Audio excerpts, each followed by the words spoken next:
jab, uppercut, leave you laid out on the floor. Try to duck and roll, hit and miss, now you counting stars. Should've practiced more, should've hit the mask, get out there more. Claim that you're the best. You gotta show me, son. Actions over words, baby boy. Is you real or what? Talking way too much, world come. Back sports, talking way too much, world come. Back sports, talking way too much, world come. Back sports,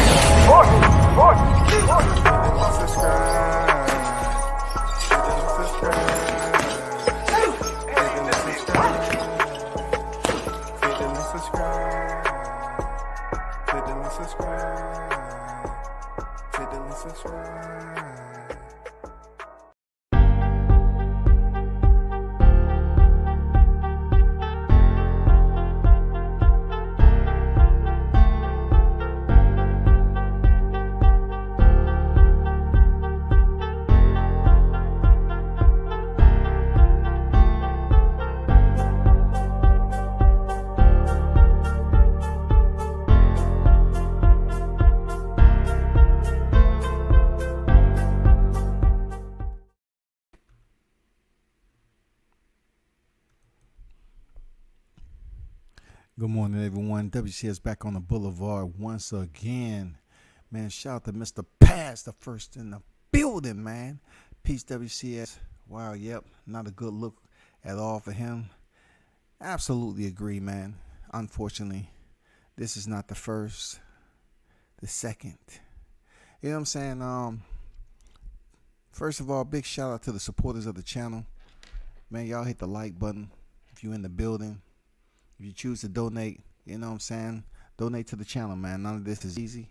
It's work regardless. You feel me? You know, so the ones who support the channel, man, continue to pass the word as always. It's much appreciated. One love to you. Getting down to it, man. Once again, we're on the eve of a fight, right? And we've already had the pull-out boys, pull out of 2022 with injuries. We had a back, a leg, and a hand. Now, the fight that we was looking forward to, one of the biggest fights to open up the first semester of 2023, may be in jeopardy. This man be in jeopardy because this man is already pending a court case in February.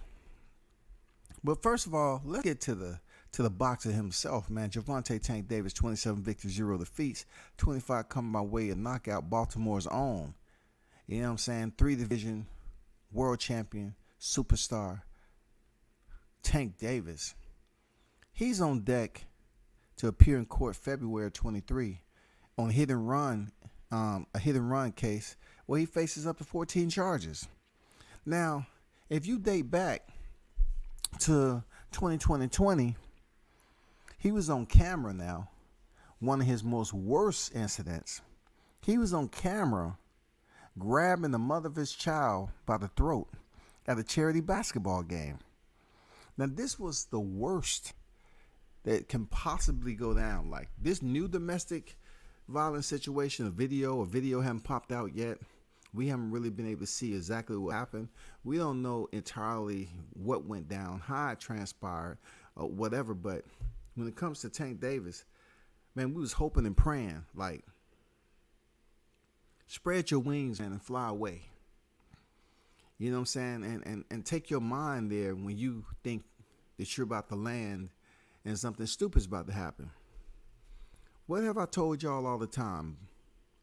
In the sport of boxing, you're going to continue to have domestic violence cases because these fighters are getting punched in the head, man. And usually when they have these cases, it's exactly what they get paid to do.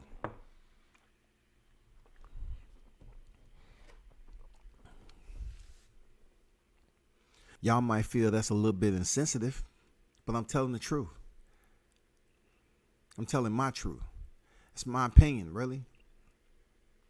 These fighters end up planning out or executing what they get paid to do in the ring, whether it's male or female. You know what I'm saying? Most of the time it's a female domestic violence. You want to ask yourself who, why, what happened? How did all this transpire? You remember Floyd Mayweather went and did some prison time for putting hands on the mother of his child. It happens in the sport all the time. So he has a case pending in February of 23. Where he faces up to 14 charges. You know what I'm saying? But most people remember when he went in there and snatched up his baby mama and actually was fighting with her, headed out with the cameras rolling. We tried to forget that because we're pulling for Gervonta Davis, man. We're pulling for him to do right. We're pulling for him to make better decisions. It's not so much the people around him because the man is 28 years old. And at the end of the day, he's making grown man decisions. These grown men that's around him, they can't do nothing with him. He's the moneymaker. They can only give him, as much as they possibly can as a mentor, as individuals that's been around him their whole life. They're not going to say anything stupid to him. I mean, boxing, man, 1 minute you with a fight and the next minute you fired.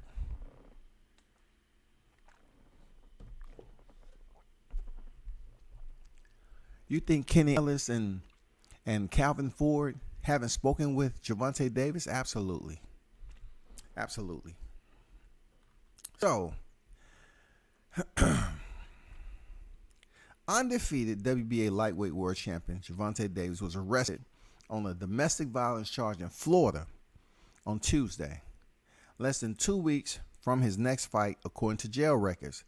Davis, 28, was arrested by Parkland police Tuesday and booked into Broward County Jail on a domestic violence charge of battery causing bodily harm, according to the online records from Broward County Sheriff's Office. The details surrounding the arrest were not immediately known. He is due in court on Wednesday. So, of course, when this is the case, man, I definitely like to hear what you all in the chat has to say. You know what I'm saying? About this. Do you think it affects his fight coming up in a mere 2 weeks? We don't know how long Gervonta Davis is going to be locked up, but will it affect the fight we've been waiting on to jumpstart 2023? God damn it. Boxing, man, shit. We goddamn talk about the hocus pocus all the time. But, bro, it would be good that this sport just has some type of program in place.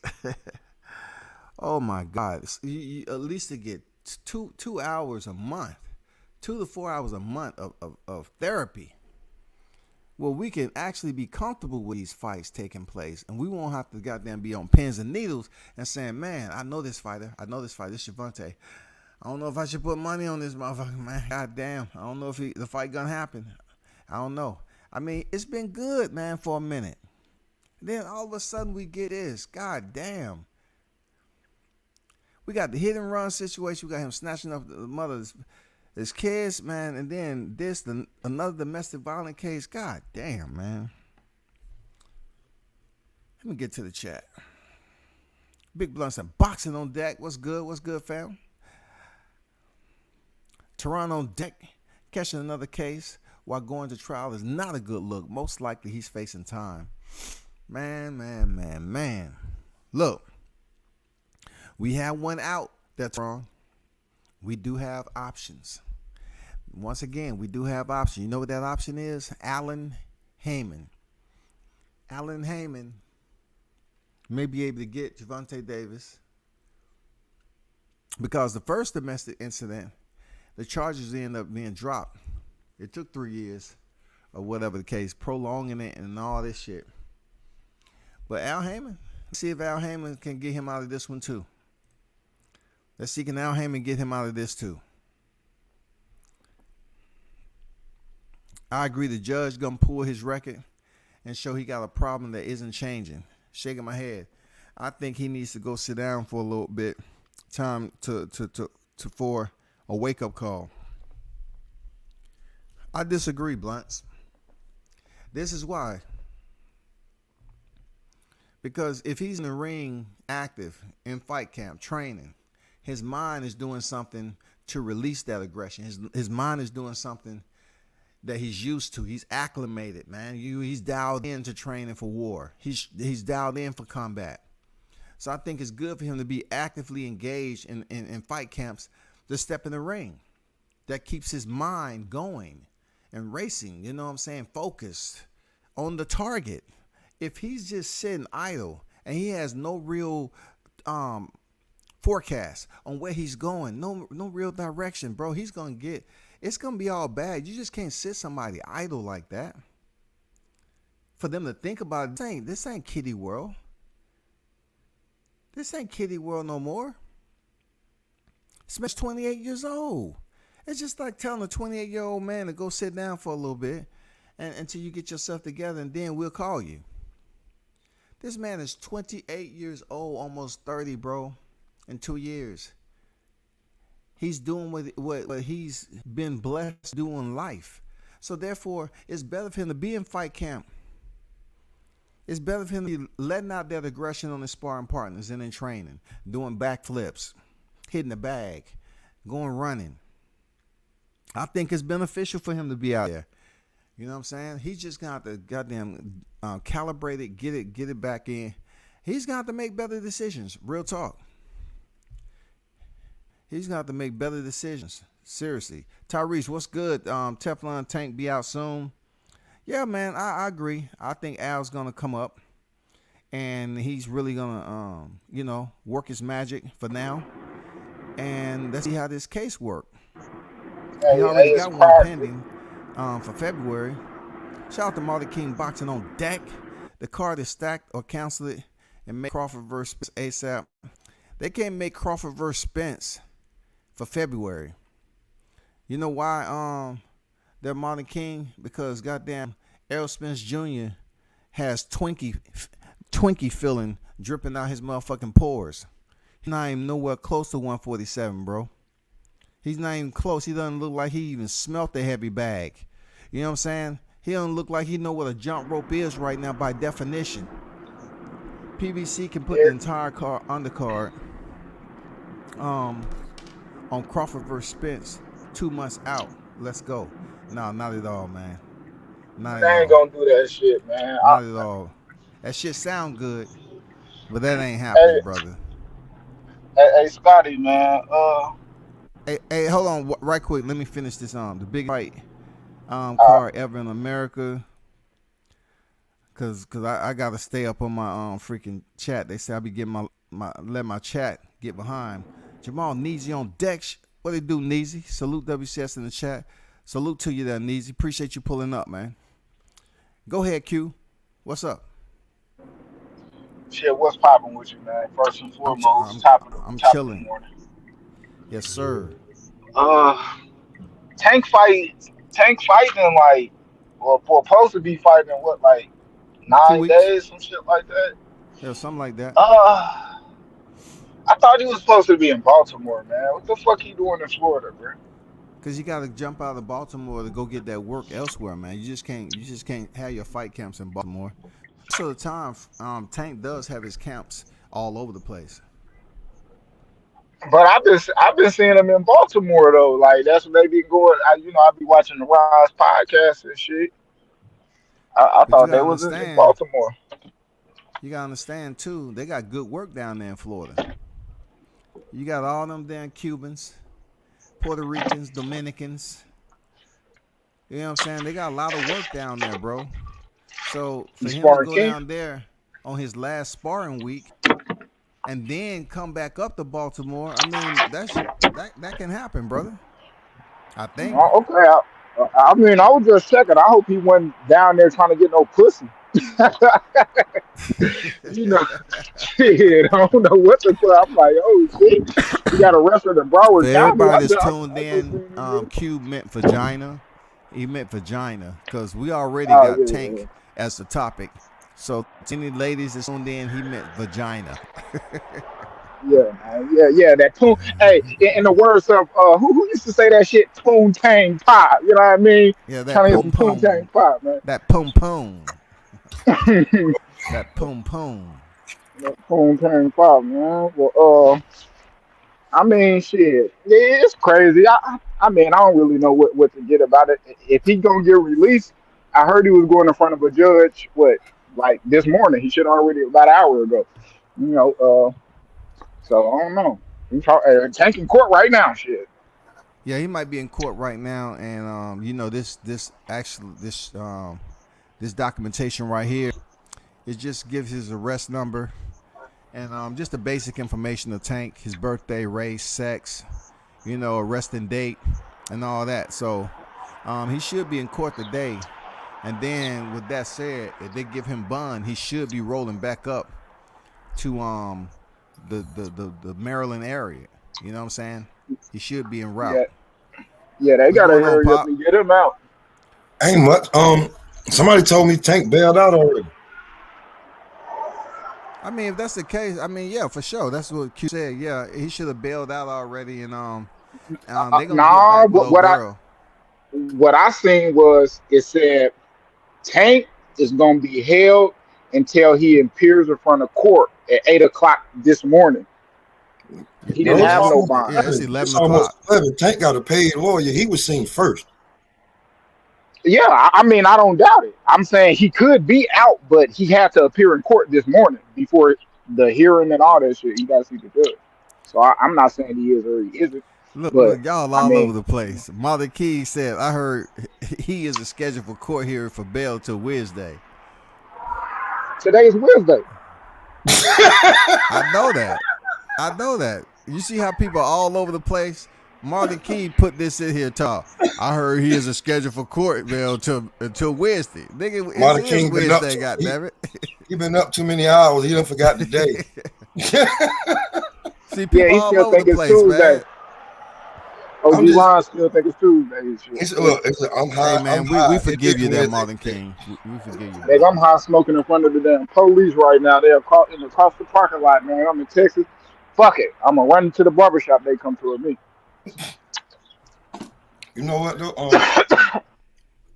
I don't know. What do you think of it, Combat? Do you think it was just like a misunderstanding or something?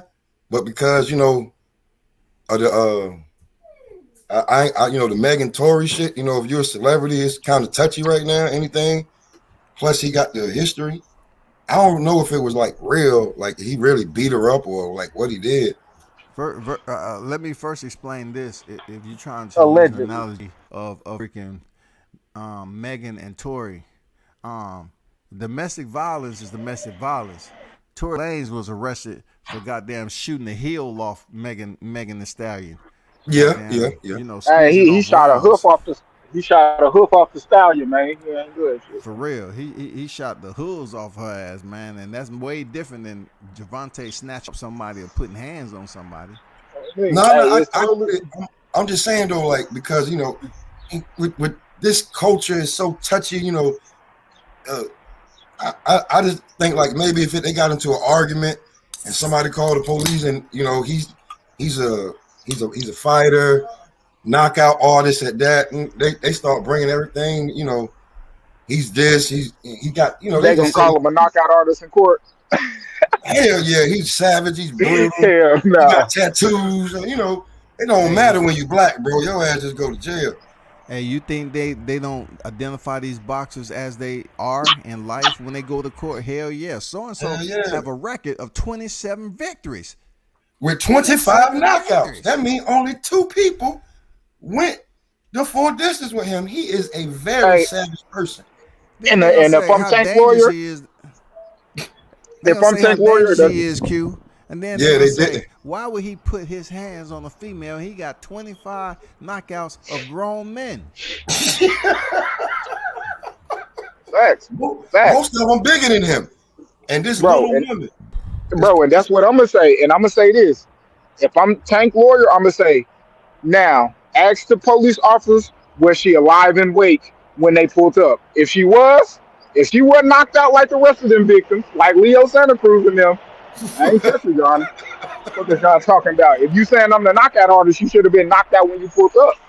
She shouldn't have been able to call the police. But I ain't saying Tank did it or he did not. Footage, bro. Like it just looked bad. They still got the footage from like 2 years ago. They said they got it on the ring cam. Did they got it? I'm talking about from a couple years ago when he snatched his baby mom. That was at a charity basketball game. They still got footage. Like all that's gonna come back. He has a history. It's a pattern. Like, come on. They may even say from Baltimore, man. Like, damn. What? He said he from Baltimore. What that mean? Judge? Hey, this is what I know, Q. If you go in there and try to fight that argument, talking about what she'll wait. When the judge hold you in contempt, you're gonna be having the same type of tears running down your face as Tyrese. You know what I'm saying? Word. When he Hey, put your ass Tyrese. in jail, when he put your ass in jail and shit for You gonna say what more do you want from me? pretending like It's you had an Tyrese, active man. license to practice law. Is what? He said It's Clarice. It's not Tyrese. It's Clarice. It's the Clarice. well, nigga, you gonna be crying if you go in there with that damn argument. And you're gonna be asking the judge, what more do you want from me? He gonna give you a $50,000 bail. You gonna be like, I want what? that bail money. He said, what more do you want from me? He gonna say 90 more days. I don't know, man. I hope Tank can get out of this. You know, I hope the fight still go on. It's an explosive card. Tank know better, bro. Tank Yeah. know better, bro. Yeah. Like, come on, man. We just see Shakur Stevenson over there, you know, shooting dice. He wasn't shooting dice. He was with the dude. He was just there, and he was side bed. He was side bed. It don't matter though, bro. You guilty by like you was there. Like we talking he like could have made better decisions though, man.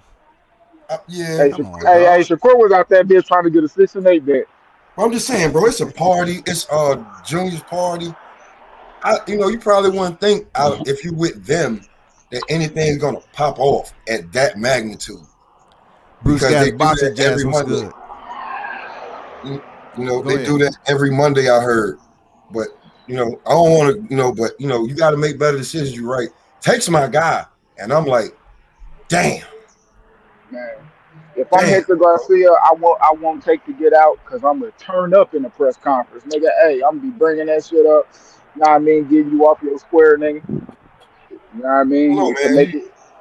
Hey, that'll make better for the fight. I don't think you can get Tank off his square, bro. He been through it, dog, and he's still going through it. He's still going try your through best. Hey, you gonna sell the fight? You gotta try your best. I don't know. It can make your check fatter if you get more people to tune in because you're talking your shit. Hey, you know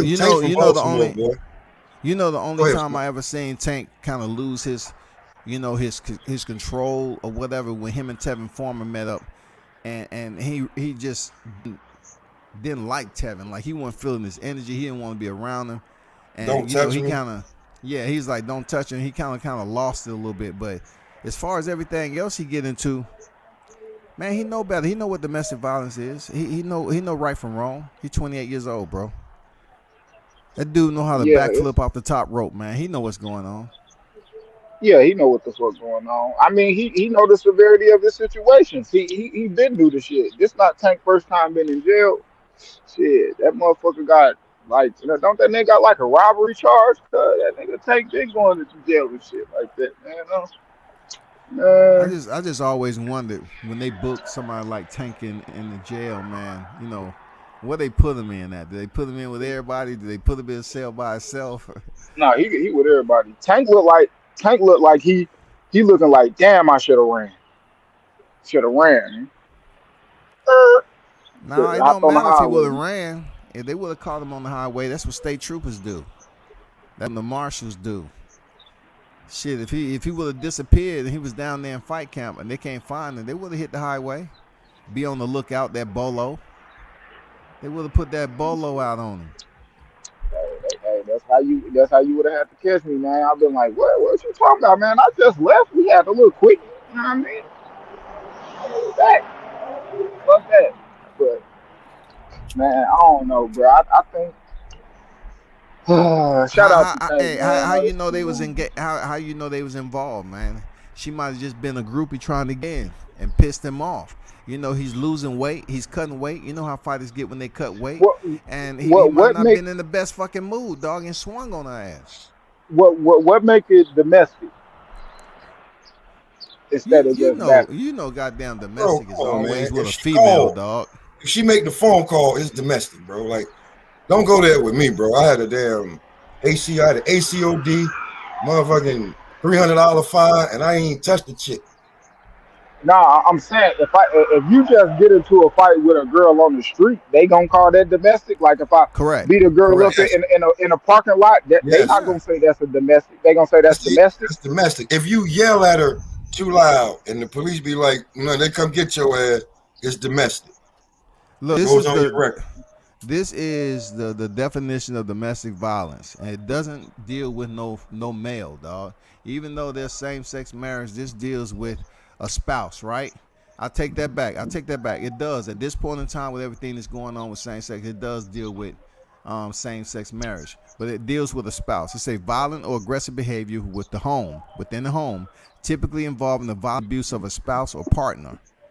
You know what I'm saying? Yeah, A spouse or partner. So it depends yeah. So on. so so that was kind of what I was saying. I was saying like that's how I knew he involved with her because if I get into like if I see a girl right now and I get to fighting with her, they not gonna call that domestic. I'm gonna just get an assault charge. But you can If you it's my can. wife or my girl, then yeah, it's like that. So let's just say this, Q. Let's just say you in the holiday season with your family and all that, and y'all get to fighting. That's domestic violence too. Yeah, yeah, facts. Yeah, So it may it's it family may member. not be with Yeah, a female. It can be with a family member. It can be you slap your mama yeah. because she stole your weed. You know what I'm saying? You put them paws on mama and be like, hey, stop playing with me. Stop testing me like that. That's domestic violence. Yeah, Yo, yeah. That Bruce, I kind. agree. Yeah. I don't think Tank heading the Mike Tyson route. Like this look closer to the Floyd Mayweather route.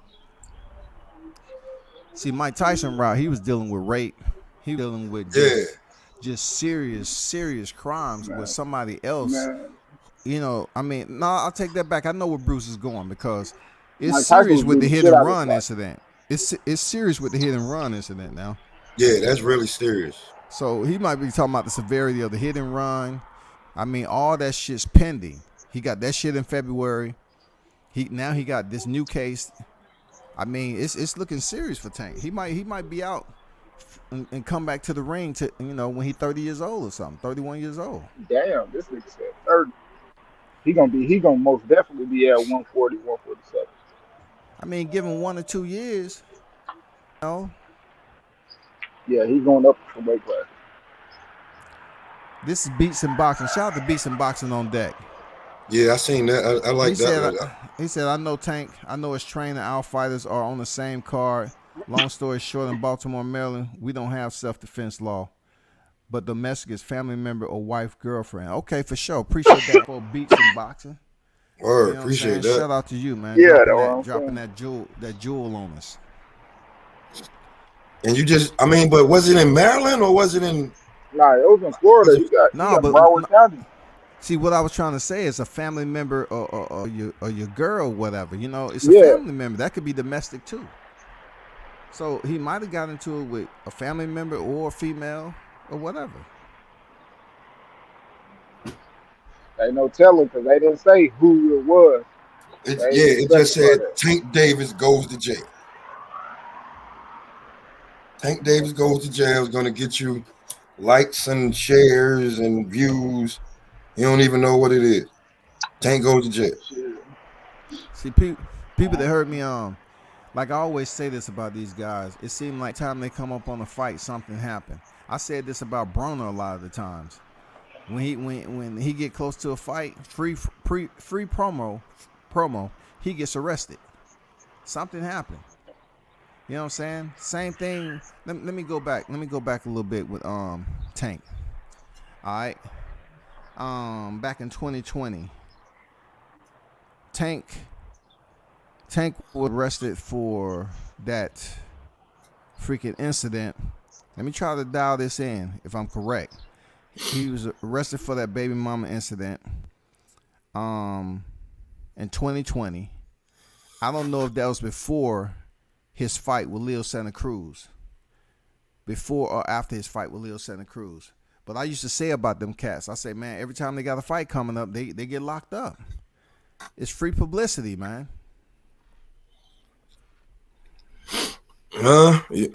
Yeah. Because that's saying all publicity ain't good publicity. I don't know if that's true anymore. And Uh, one thing about nah. me, I mean, with boxing, if he come back in boxing, I mean, it's really not like unless you like people on some cancel you type shit. But with boxing, it's a good guy and a bad guy.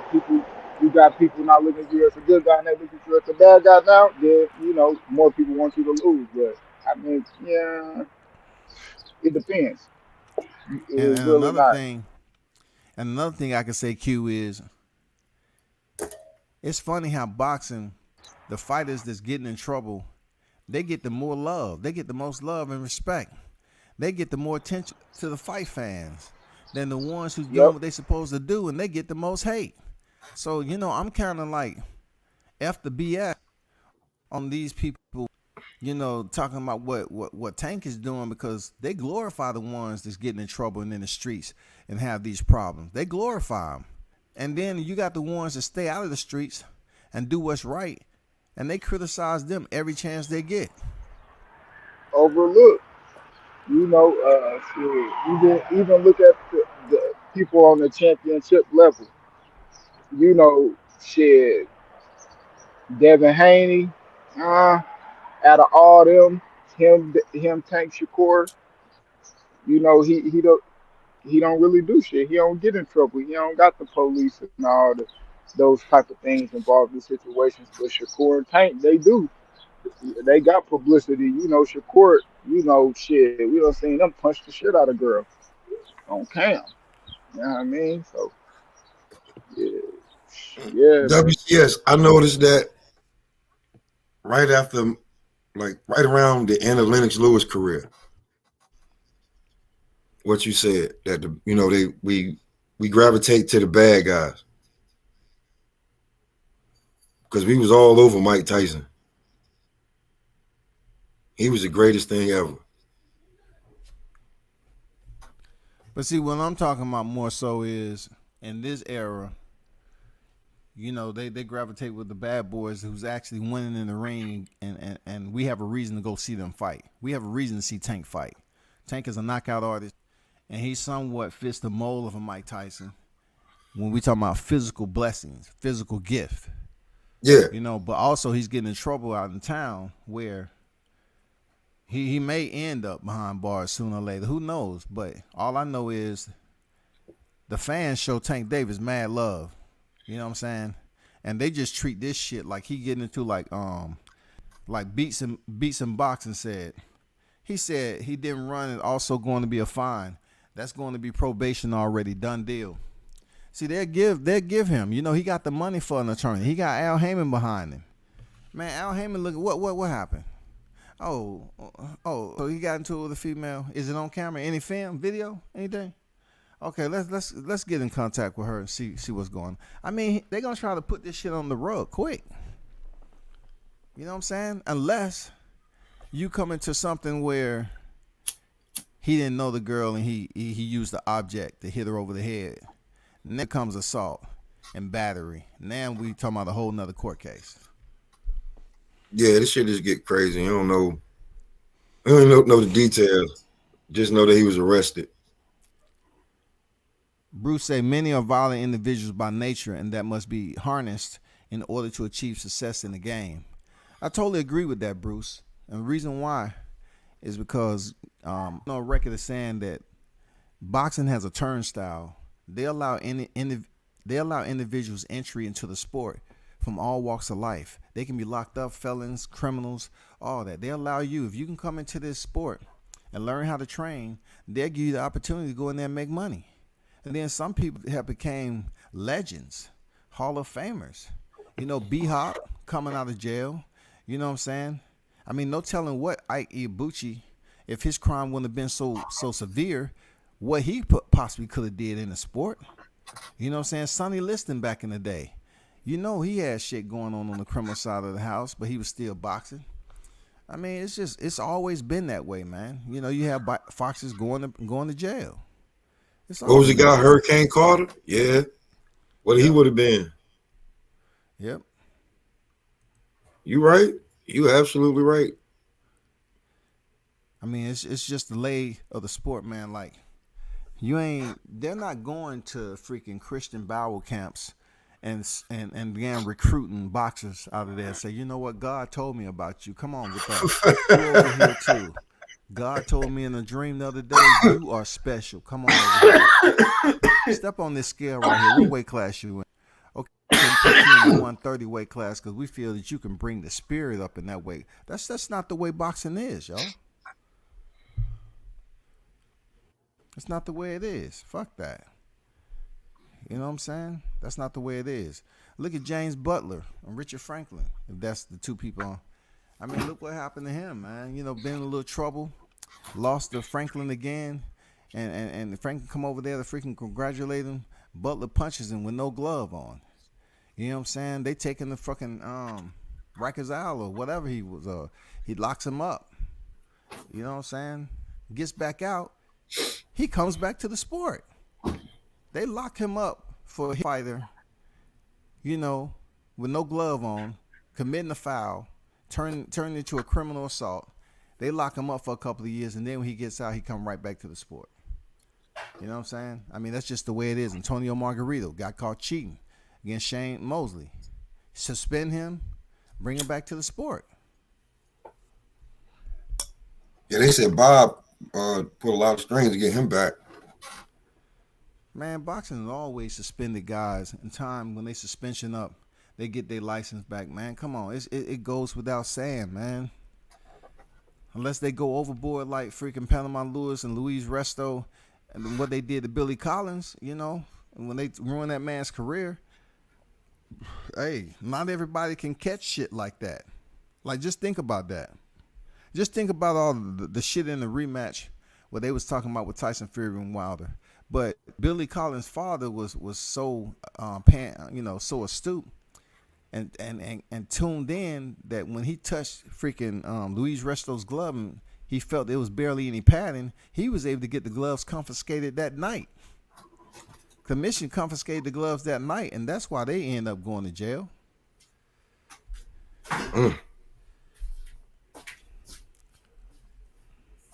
That's just low down though with the damn gloves. Like, that's a lot right there. But I really want to so Beats and Boxing, you still in the building. Why don't you hop on the panel, man? Unless you somebody that want to be. Why don't you kind of give us a breakdown of what's going on? You know, so from what it looked like, if he's already bailed out today, the fight is still going to be on. You know what I'm saying? That's what it seems like to me. The fight's still going to be on. I think so too. It's big business. So hold up for a second, Pop. So Beats and Box said, yes, I'm a Baltimore trainer, but I'm a Baltimore cut right now. I have a fighter. His name is Mojo Umar boxing. I was in the corner of Damon Nicholson also. Okay, I'm thinking the Nicholson.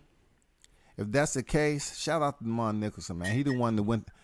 He the one took Edgar Berlanga the distance. If we talk about the same one, I might be off, but he the one that took Edgar Berlanga the distance for the first time that day. He was knocked down several times, but he there and went the distance for the first time. You know what I'm saying?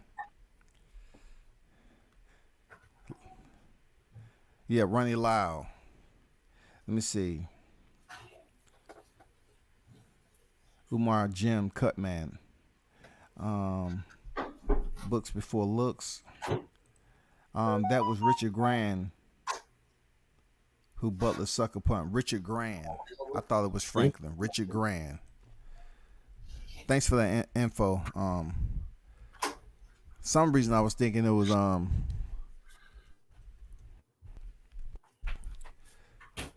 me see. Somehow I thought it was Richard Franklin or whatever, but that shit was Richard Grant. Richard Grant, yeah. Hey, Bruce, you was on Richard Grant. James Butler sucker punched. Yeah. Bruce be knowing his shit. Appreciate that, OG.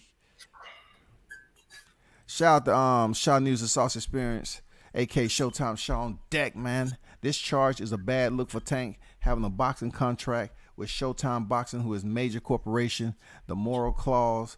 But they, what do I know? Appreciate that info, man. Beats and Boxing say the details are all right now Let me see the details. All right now, last I checked, he was locked up with no bail. Hearing pending a review bail hearing with the judge, and it was a female. That's all I can really tell you about it personally. So what he's saying is he was locked up with no bail hearing. So if he went this morning 0800, he might be out. I'm still looking around as we speak, man. What y'all got to say on that? Come on, why y'all up sitting up here like church mice, man? I just got up here, man. God damn it. Happy holidays to you. I'm talking to every one of you, man. I'm talking to every one of you. Happy holidays to everybody, man. Look, man. Happy holidays, bro. I don't wish bad on nobody. You know, I spent damn near 11 years in the penitentiary myself, so I understand. I don't wish jail on nobody. But I know for a fact that there's only two things that will make you change your behavior.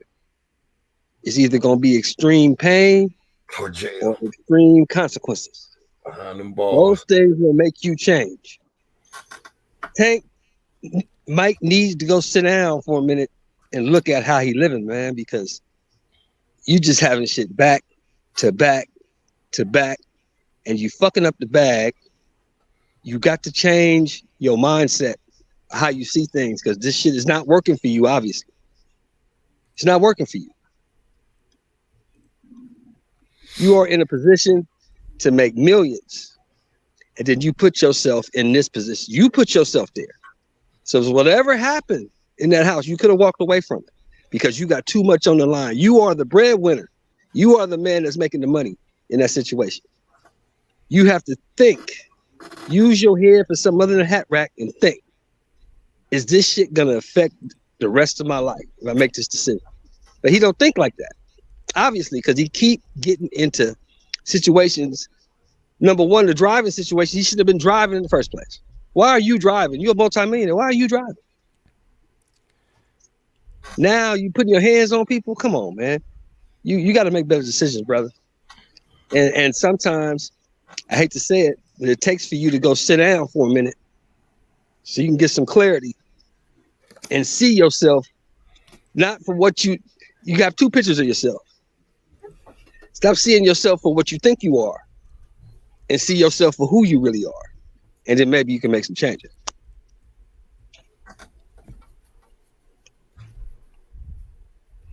Mm-hmm. So I get more details. I ain't saying nothing about this shit. I'm gonna be real with you. I ain't saying nothing. Because then you be wrong. You can't admit that, but what I'm saying, I'm not saying anything about it. All I'm saying is he shouldn't be in this position in the first place. Hey, listen, I'm gonna be real with you. He was in camp, so I don't think he should have had no women around him anyway. If his case in point. Case in point. If he had a female around him, you know, and she ended up like being ratchet, like when you say you can walk away, I'm gonna be honest with you. I've seen it. These bras won't let you walk away. If they that's where I can't agree with you. I don't know. Can't nobody stop me from walking away from nothing. Hey, listen, I'm not saying like you won't turn around and walk away, but you know, I seen frying pans thrown just because you ain't give them what they, you know what I'm saying? Like keep moving, keep it moving. Yeah, but see, like, that comes with age. That comes with age and experience. I give you that. That comes with age and experience. Exactly. And so I'm just saying that, you know, I feel like everybody under 30 still wet behind the ears. I don't really give a damn. I seen that I was still wet behind the ears until I was about 32. So I'm gonna be real. I'm just being real, you know. So everybody under 30, I give you that because it's growing pains. But like everything past 30, you gotta know. So he getting there. I ain't making no excuses for him, but maybe you say he should have ran away because he's fast as hell. You know what I'm saying? But I don't know if he just came from training or not, and you know, he was tired. And like, you know, he was in a bad mood, cutting weight, and somebody said something wrong. I don't know. Don't know. So until we get more, I'm gonna just be like, man, this shit is crazy. Because I remember that football player that was playing for the Niners, and that girl said That girl said The that. linebacker, yeah. Yeah, he hit her. He went to jail, kicked him off the team, tried to take his money. Then come to find out she was just mad. And number two, he wasn't the first, second. He was the third person she had done that to.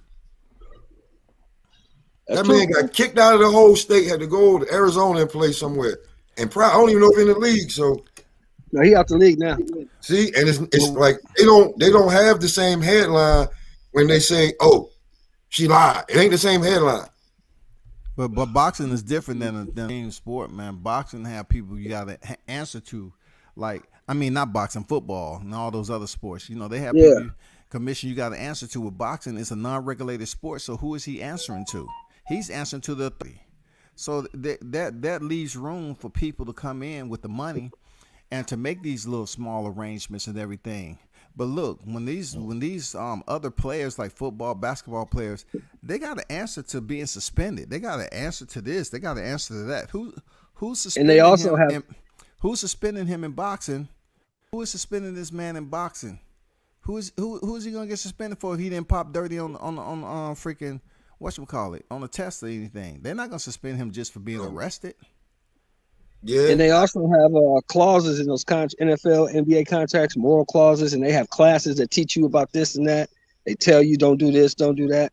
Nobody in boxing tells you none of that shit. Nah, they don't teach you. Does these sports have a commission? I mean, do they have a commissioner?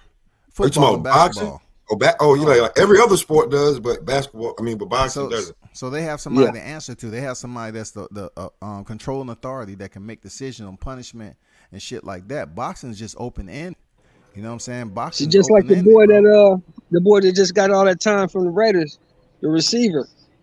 He never even had to drive that motherfucking car because the NFL has it set up where if you an NFL player and you drunk at a bar, you can call Uber for free and they will come anywhere and pick you up and take you home. You leave your car right there.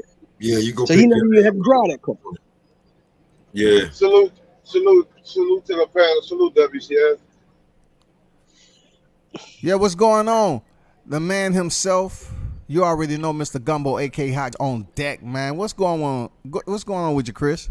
I just came into it because, man, I'm over here in Ohio, in Cleveland now, man. I'm moving, trying to get back to the South. We're talking about we can't be making an excuse for these guys, and I might be wrong what I'm saying because I did 3 years on the yard, what they people call prison. These guys get all this money, but they still have this ghetto mentality, and they got people around, too many yes men, and nobody want to stand up and tell these guys they're doing the wrong thing. And when they go out there, everybody want to feel sorry for them, but guess what? When you make these choices, you gotta stand on it, man. So hitting on a woman or doing this to a woman, man, I don't condone that, bro. I'm gonna just leave that. It just don't make sense to me. I don't think nobody was condoning it, Chris. I don't think nobody on here was condoning it. I'm just saying how long I've been following boxing. It's been fighters who emulate crimes or situations like this, criminal acts, where it's almost like a slap on the wrist. Months go by and people forget about it. You know, but we never would have thought Tank, being that he has a court case pending in February for a hit and run that happened back in 2020. And now, you know what I'm saying? He's dealing with this situation 2 weeks out before he step in the ring. It doesn't make it's wild. You know, like what's on his mind? You know, what ticked him off? What took him over the edge? That's why I said I don't let that shit.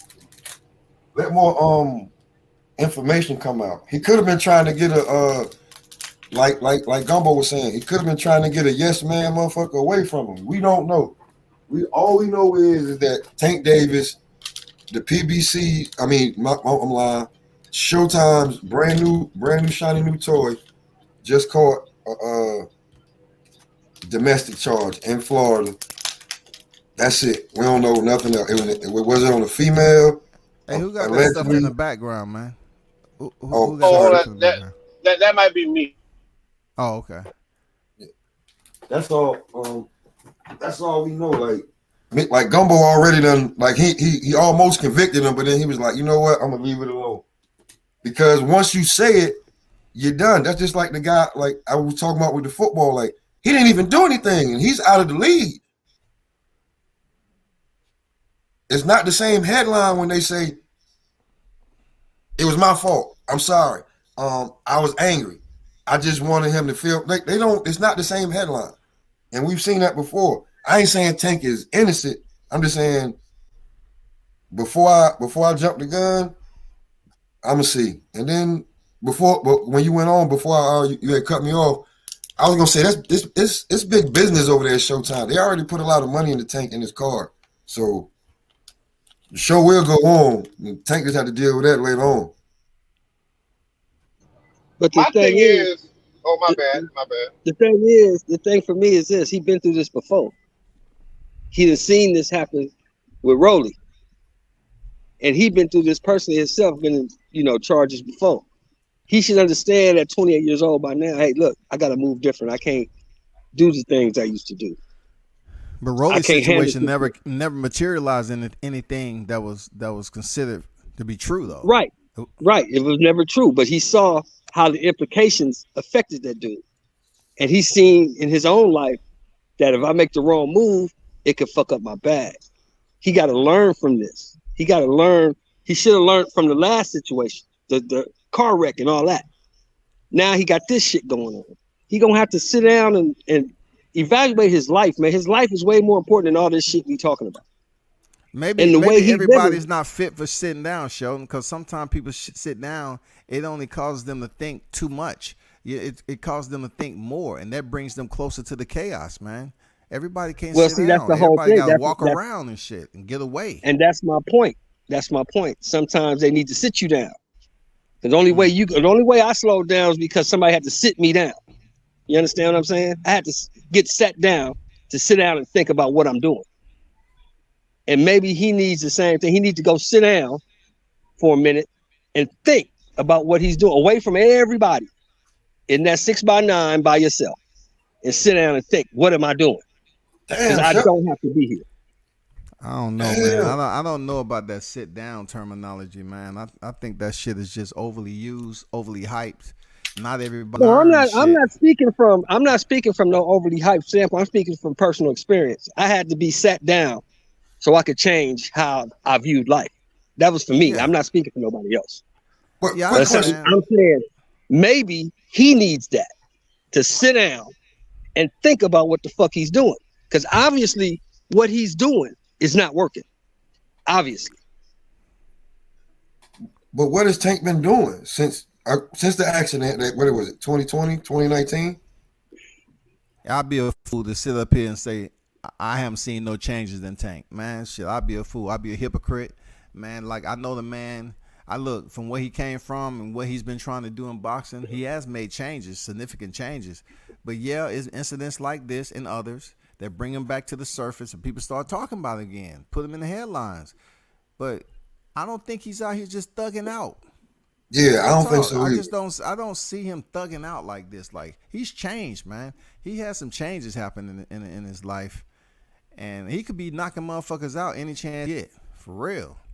Like that hasn't been going on. If he had changed, well, obviously not enough. Because if he had changed enough, he wouldn't be in this situation. He let that shit go. Hey, Chris, hold on for a second, Pop. Hold on for a second. Hey, Chris, you had something to say, bro? Yeah, I'm gonna go back and listen to the chat, man, because I got some background with the damn snow and all that. But I'm gonna piggyback on what Sheldon said. You can change to make people see you in a different light, but on the inside, you still that same dude. Because apparently he's a magnet to that, man. He get quiet for a while, and he right back to the same thing happened the time before. That just don't. I don't know, man. I mean, I'm not trying to put no jacket on that dude, but like Sheldon said, bro. Sometimes to break, because I mean, I was wilding out. Sometimes you gotta break somebody or make them really see what they're doing wrong, because if they keep tapping Tank on the head and let him keep getting by, what's gonna happen next? I'm not saying nothing gonna happen next, but if it do, will it be the same thing again? And it's not like this ain't the first time he done put his hands on the broads, allegedly. Because he done this shit before. I mean, back in 2020, he had the incident where he snatched the female up, but that was dropped. The charges was dropped. So, should we keep bringing it up like it's relevant today, like it's gonna be used in a RICO? We ain't talking about Well, when RICO you're doing the charges same now. thing, We ain't when talking you're doing about the RICO same charges. thing again, I'm gonna be honest when with you're you, doing the Shelton. It's same females thing that again, get hands put on them all the time by boxers, and you know what I'm saying. Sometimes right, it's not 100% the boxer's fault. Now, right, some you some right, you females they absolutely get right, with, they like fighting too. Yeah. you Some right. Already But females here's the these recorded. thing, though. boxers get with, they like throwing hands too, bro. But I'm not talking about them. I'm talking about a person who been through this shit before, seen how the shit turned out, and then do the So same shit again. We I don't know The get what same he what you're shit. did saying, though. but We don't know what he did. when it comes down to the male, first of all, like Pop just said, we don't know what he did. We don't have the full story. All the dang details haven't came out for us to talk about. But when it comes down to these females, look, I'm not being harsh about it, but who's gonna go to jail? The male's gonna go to jail. Same shit happened in the military. Same shit happened in civilian most of the time. A female say, "Oh, he hit Exactly. me. He hit me." Oh, Exactly. and she the one that's been provocating the situation, and I she the went to one jail started. behind that. You got to be smart enough to get away from this shit. I went to I done jail left. behind that, bro. I done left whole houses. I done left whole houses behind that shit.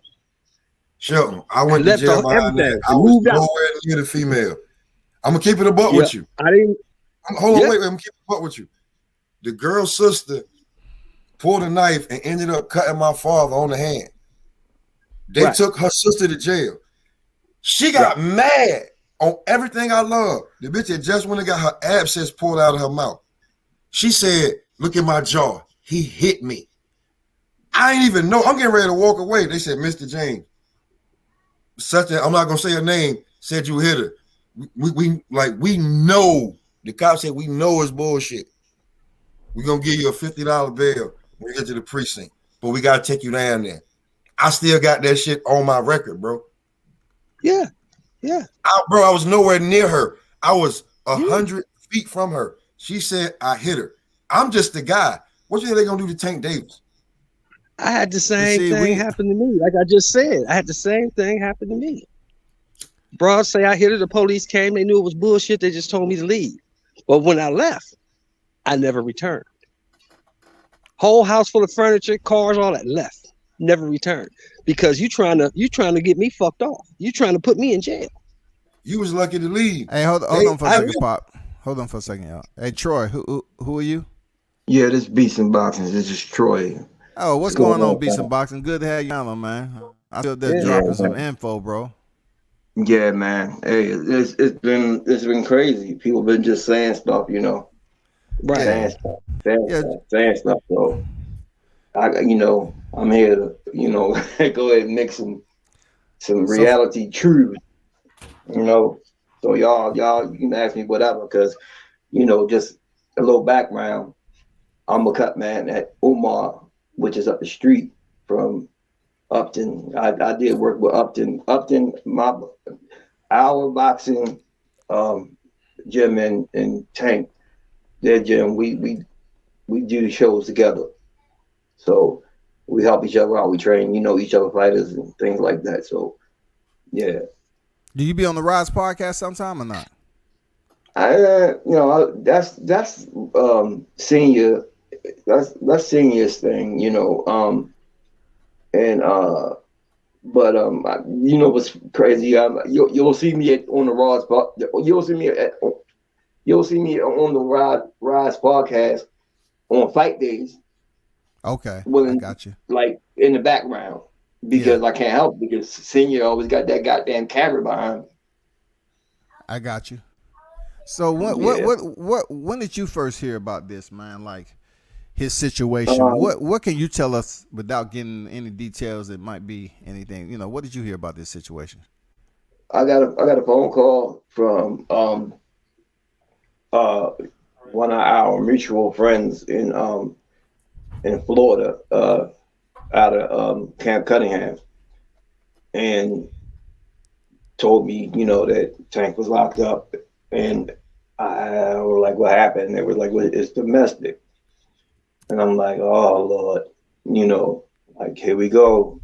Mm-hmm. And so I called Kenny, couldn't get through. I called Calvin, got through, and Calvin was just like, yeah, they locked him up for domestic, but he had no bail at the time. Because I guess the commissioner in Florida didn't give him no bail. Um, he is in camp, but he took his baby mama with him for whatever reason, probably because of his daughter. Yeah, So, yeah, that's natural. Yep. but she's an agitator. She's an agitator, and it's just shit happens. But um, I don't know if he's out yet. Of course, everybody knows that that's not a situation where you can hold somebody unjustly without a bail for that. Because like somebody else was saying earlier, uh, that they can give you could throw a paper cup at somebody and they're going to lock you up for domestic violence. You can throw a lotion bottle from Victoria's Secret at your girlfriend, and they're going to give you an assault or some shit like that. So yeah. Then, so as you know it right now, he still may be, locked up Like the and black, pending I no know bail. he's waiting for the judge. Okay. Like the bail review, because the commissioner and then the bail review. The commissioners usually are the assholes, and they'll look at your status, look at your history, and look at you got a pending case, open case, and they'll be like, no bail. And the judge looks at what the commissioner did and says, okay, well, no, that's extreme. Bail, 50,000 with some kind of restrictions and stuff like that. Mm-hmm. But I wouldn't have a heart attack or anything January 7th. Um, Everybody, the fight to be on, and everybody, it'd be popping. And to the guy that said something on there about Demond Nicholson. Ain't no love lost, man. Demond, that's my little cousin, man. He got a Okay. hard fight. Got a hard fight coming. Yeah. But there's gonna be some blood, and it's my job to, I got 30 seconds. This another I want to ask you. Like as a trainer, cut man, being around Mm. these fighters, how tough is it for you? Let's just say you was in Tank's corner. How tough is it for you to give him sound advice, something he may not like to hear without being fired? Isn't y'all at like y'all less than an at will, right? Y'all can get fired at any time for whatever. To, Well, to am I wrong on that? Not really. Depends on who it is. Like me, no. He's not. How can I say it? I've known him before. Uh, shit. I've known Tank since maybe 11 years old. Damn. Okay. So me, no, that wouldn't happen. Calvin, no, that wouldn't happen. But yeah, of course you can. But that's why we have contracts. Okay. All right. Right. But this is what you might not know. Um, the boxing gym that he actually boxes out of, which his head coach and his two head coaches, Coach Calvin Ford and Kenny Ellis.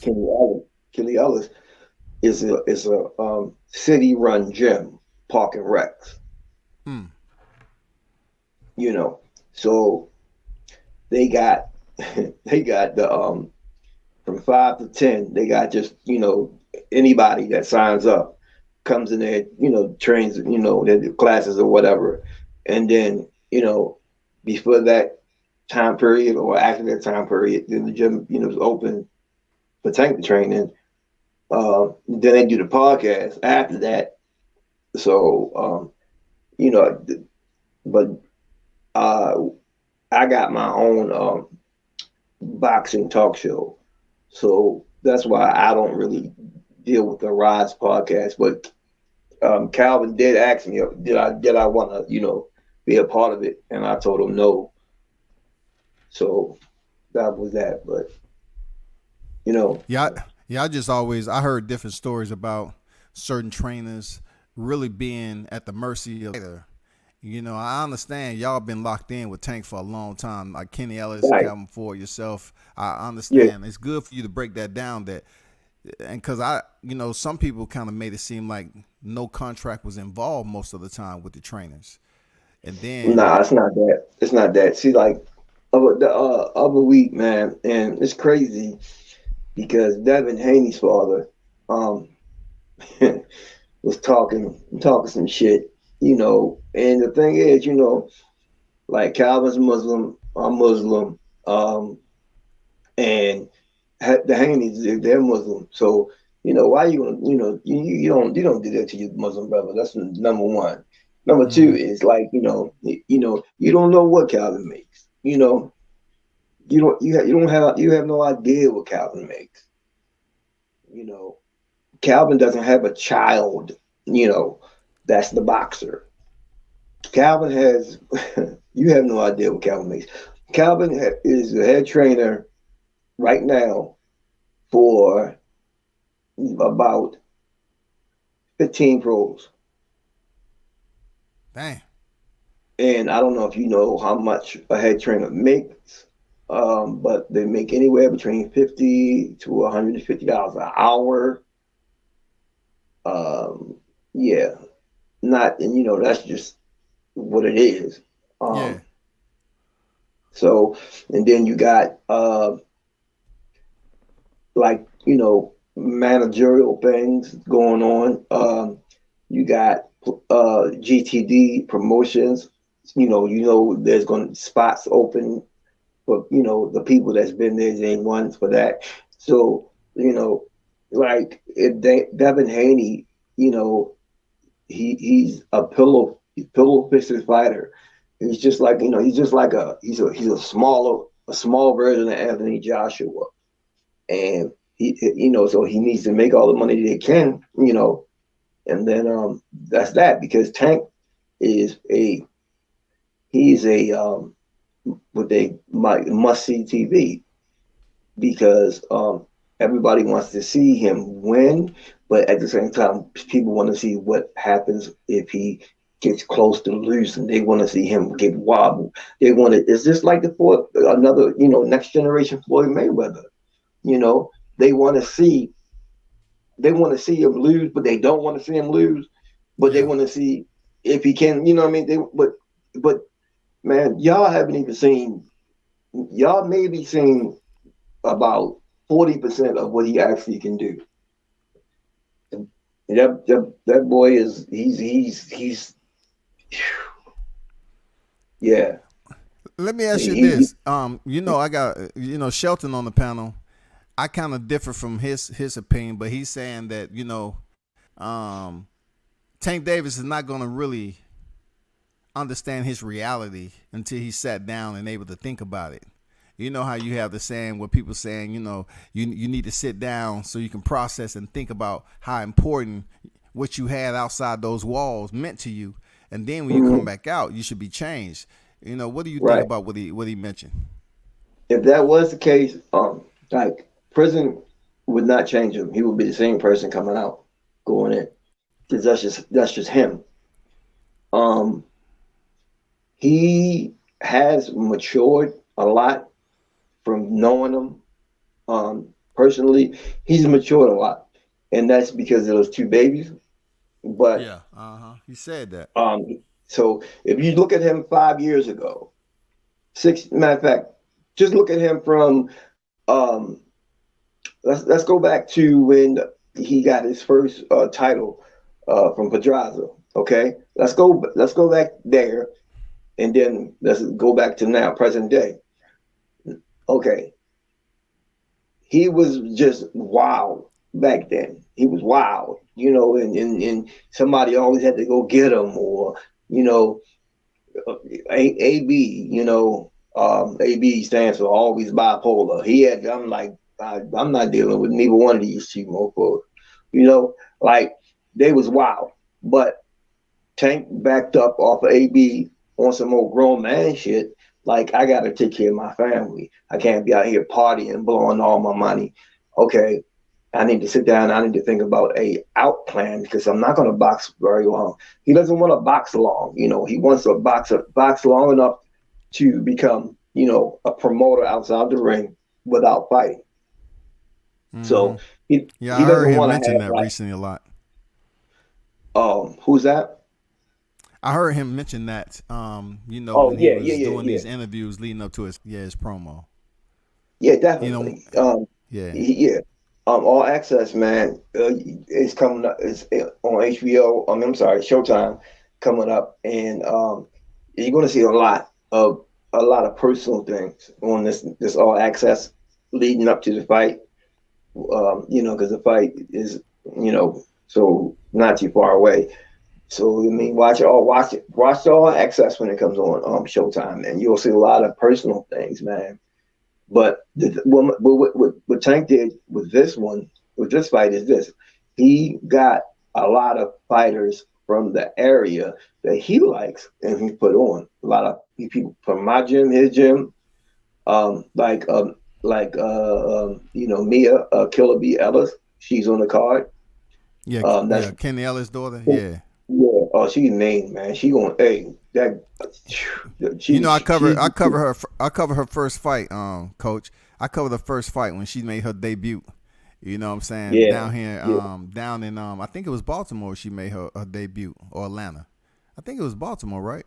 They fought at her debut. I can't remember when she made her debut, but you know, it's funny because Kenny wanted a boy so bad. You know, he got a girl.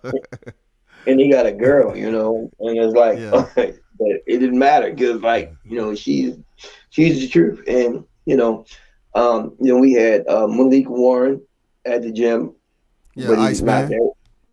Well, that's Malik Hawkins, Iceman Malik Hawkins, which you know, I'm not gonna get into the politics of that, but he shouldn't have fought. He shouldn't have fought where he fought. And what, Darwin Price? He shouldn't have fought Darwin Price, or who? No, the Cuban dude that broke his spirit, man. Subriel. Let me see. It was during the pandemic. We were still in a bubble.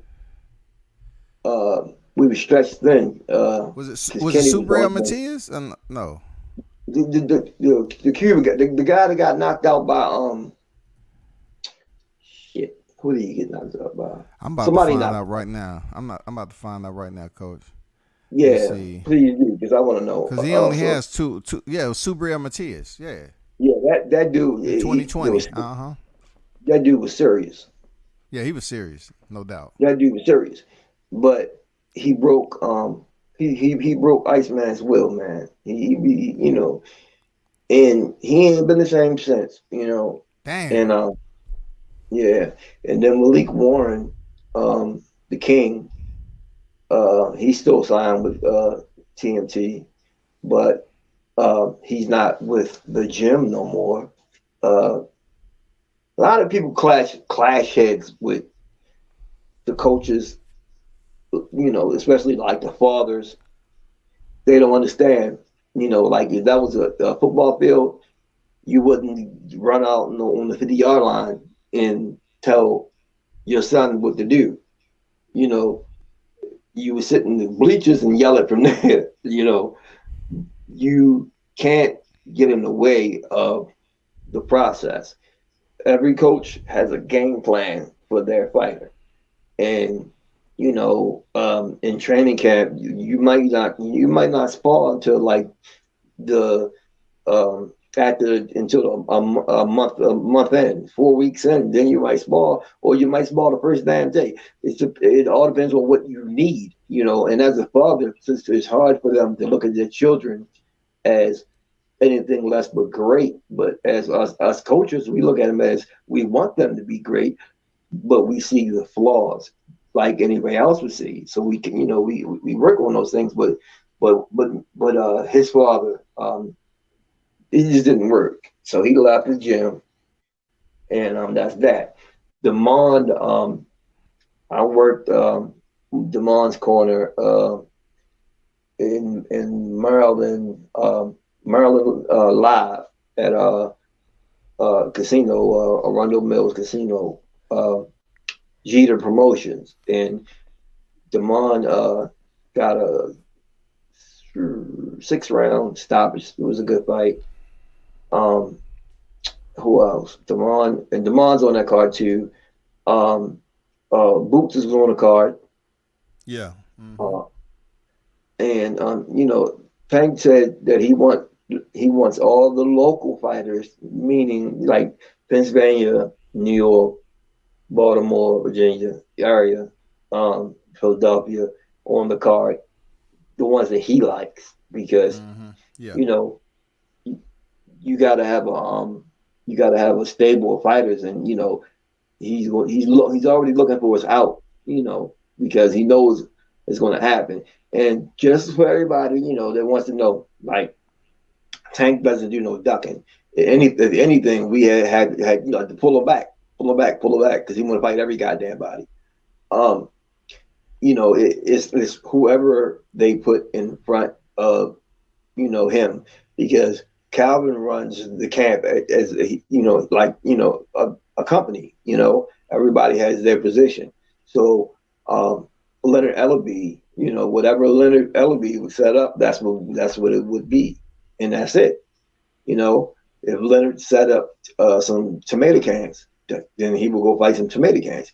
But Leonard, you see how he got, he put him in there. He got the boy held three belts in 3 weight classes, at the same time. It doesn't matter if they're the regular belt or the whatever super belt. It's still a championship level bout. It's not like the ring belt. Yeah. He held three belts at the same time in 3 different weight classes. That's an establishment. That's something that's never been established in any country, anywhere. Who else has done that in boxing? Henry Armstrong. Well, you're talking about in this era that's shown. I was just about to say Henry Armstrong, but it was only 8 divisions back then. Yeah, we're talking about the 4 belt. I'm talking about the 4 belt era. Oh yeah, the 4 belt era. Yeah, he's done that. You can't take that from him. Yeah, Henry Armstrong. Well, that was a whole different shit.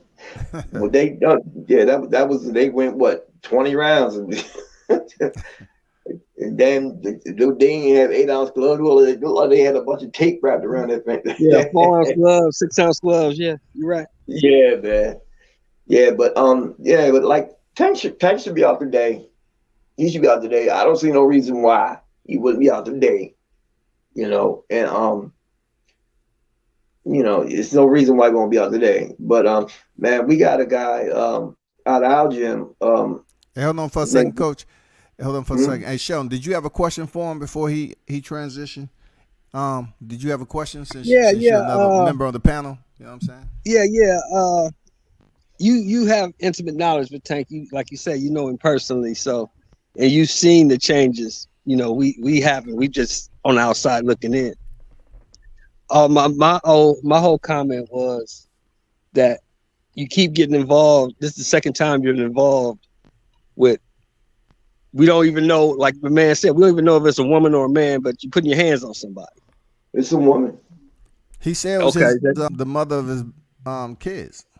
So that's the second time you didn't put your hands on this girl, right? Because the first time it was the same girl, correct?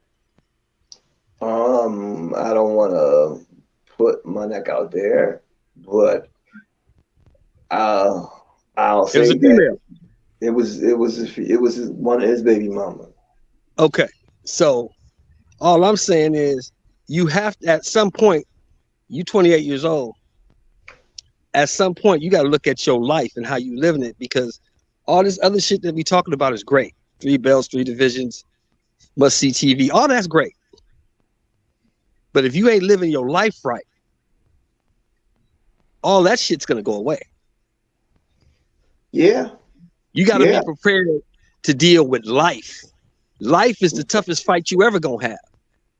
You know what I'm saying? And from what I'm seeing from the outside looking in, you're not prepared to deal with life because you keep getting yourself in these situations.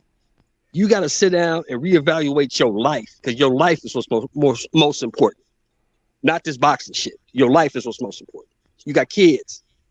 Mm-hmm. Well, I would say, honestly, just honestly speaking, um, he has made a he has changed his attitude leaps and bounds. Okay. Um, he was way worse than he is now, and he's gotten a lot better.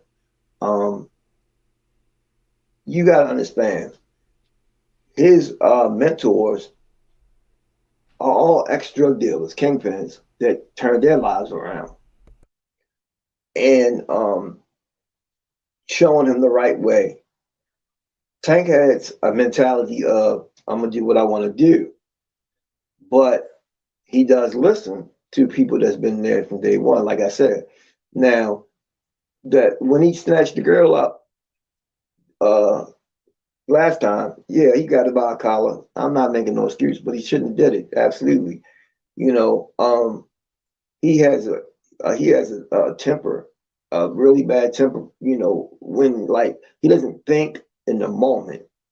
So like, I mean, he has a great IQ in the ring, but you give me the IQ in life, and I understand that. But I'm gonna say, honestly speaking, um, being as though his mother, was a drug addict, his father's a drug addict, and everything like that.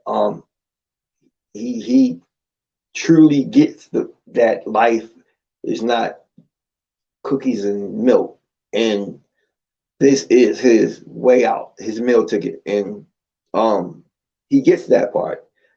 And I don't think that him going to jail would change it at all. It would make it worse because in his mind, the way he thinks, he would be like, well, I did this, I changed this, and I still went to jail. So fuck it.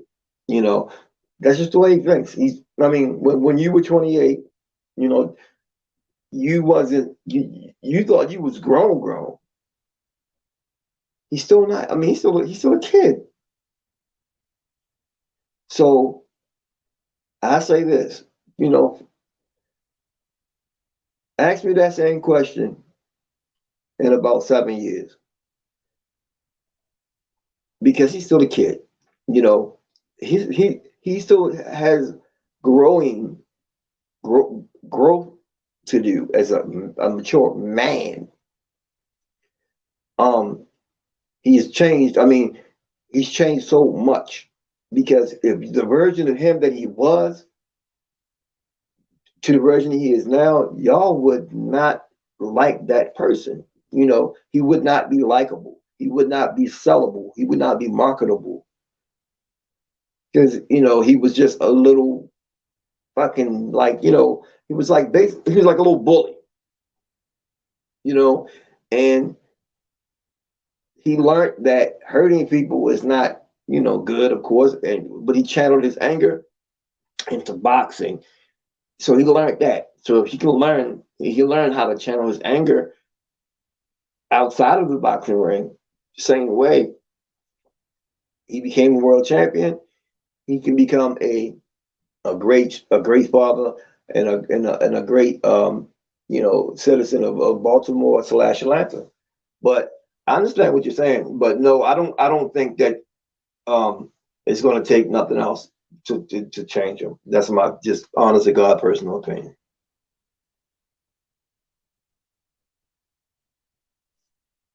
That's what's up. Appreciate breaking that down, Coach, man, because, I think a lot of people that's listeners, especially on social media, they want to hear from guys like you that's close to the situations, that's been around Tank since his youth. You know Oh what I'm yeah. saying? Everybody don't have access to that information. And plus they don't know how Baltimore truly is. I was over there in the 90s. You know what I'm saying?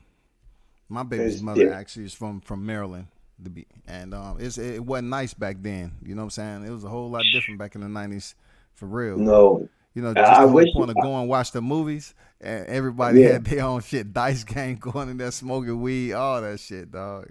And that I was in wish. Baltimore too. And I wish it was back. I wish it. I wish it was the '90s. I promise you, because like now, it's like um Chirac and Magnolia all put together. It's horrible. I mean, it's horrible, horrible. Baltimore's the worst city in the United States, literally. You know, we never had gangs in Baltimore until the year 2000. You understand? Didn't have no Mm-hmm. gangs. So you got people running around gang banging, not knowing what it really is. All these phony handshakes and all this and that, and it's horrible. There's so many murders and so many. It's just crazy. It's bad, man. Bad. And you know, and the gym is on not 1901 Pennsylvania Avenue. Pennsylvania Avenue is like in the heart of the bullshit. Man, it's crazy. If y'all had like a weekend and like, cause Ellie Setback, punk ass, he we gave him an exclusive when Tank had his Baltimore fight. Oh, hold up, coach. Hold up before you get to that, man. Hey, shout out to Mr. Gumbo, aka Hot Grease, man. $20 super chat. Appreciate you, Gumbo, all the time, brother. One love to you. Great live and conversation, family. Thank you, brother, for dropping through and always supporting me, brother. Thank you. Dang, coach, man. Boy, you hit the nail. I was there, coach. I drove from Atlanta to Baltimore, bro. Look, Yeah. it was crazy what I was seeing going on, because I didn't understand. I'm like, why is he being pushed so hard? And I felt, I'm gonna be honest with you, coach. I felt that Tank, like, I'm gonna be honest, I was the first one when Tank came in the building, right? And we was at the center. I got up there. I was staying in the hotel. You know, you walk to the hotel up to the center. Tank came in there, so I had on my damn drip and all that, man. I came. I said, "Hey, how you doing?" This is not the first time Tank seen me, coach. I got a story for you. You ain't gonna believe this shit, but I came with that. Said, "Hey, Tank, how you doing? You know, can I get a quick interview for you?" Because nobody around. He said, "No, man, no." He walked away. I said, "All right, cool." And then that's when I see Ellie chilling in the locker room and shit like that. I say, "Damn, what is that? Is PBC just pushing? Are they just pushing him like it's many other people that want to get an interview?" But this is after. Peep this out. I seen Tank. I told my listeners this before. I seen Tank on the airplane when we was out in Vegas. I think it's for the Broner Pack fight, I think. And I was sitting in first class, and he was back there in economy. So we had a delay. And we was stuck on the damn way for like 3 hours. So I said, "Hey, let me go back in and holler at Tank again." I said, "Tank," and he remember. I know he do. If he don't acknowledge it, I don't want him. I ain't clout chasing. I don't need that shit. I'm in my 50s, bro. So I said, Right, "Hey, Tank." right. I say, "Tank, you wanna sit up there, bro?" Cause this is when he was champion. Tank was champion. He's about to step in there with Abner Mares. I said, "Why the fuck he back here in the economy next to the window?" So I said, "Hey, Tank, you want to step up there in the first class, man? I'll sit back here. It's all good, champ." And then he was dressed in all black. He's like, "No, I'm good. And then so I got Skip Crumpler on the phone. "Hey, man, your guy is sitting back here, man. I'm trying to talk to him. I don't know if he remember who I was or whatever." But anyway, Tank didn't move from, but I offered him the olive branch. I was like, "Hey, man, you can sit in my seat in first class." He didn't want to do it. But go ahead what you were saying, Coach, because this is the same thing I thought. I couldn't understand why they was just pushing hard one freaking media outlet. I don't understand it, bro. I can tell you. Well, first, Tank missed his goddamn flight, and that was on him. But anyway, um, but that was good looking out. You know, if you'd have called me, I'd have been like, let me speak to him. Matter of fact, I'd have just called him. And yeah, but that was good looking, man. You know, um, and on behalf of the Baltimore boxing community, I appreciate that. Um, but Ellie Setback is an asshole. I'm the one, I'm the one that Ellie got in contact with, and he wanted to. He was scared to come, and you know he wanted me to show that he would be okay. And I said, "Look, man, you'll be fine. You know, You you'll talking be about the fine." Baltimore? You talking about Yeah, Baltimore coach? yeah, absolutely. And he said, "You'll be fine. He'll be fine." He was like, "Well, I Oh don't, shit! I don't never been there, and I said, "Look, man, look, you will be fine." He said, "Well, do you think you can introduce me to Tank?" I said, "Sure, I could introduce you to him. It's not no big deal." He was like, "All Yeah, right, cool," and that's all he wanted, right? So he gets there, and he's like, "Well, I'll pay you guys to, uh." let me have access.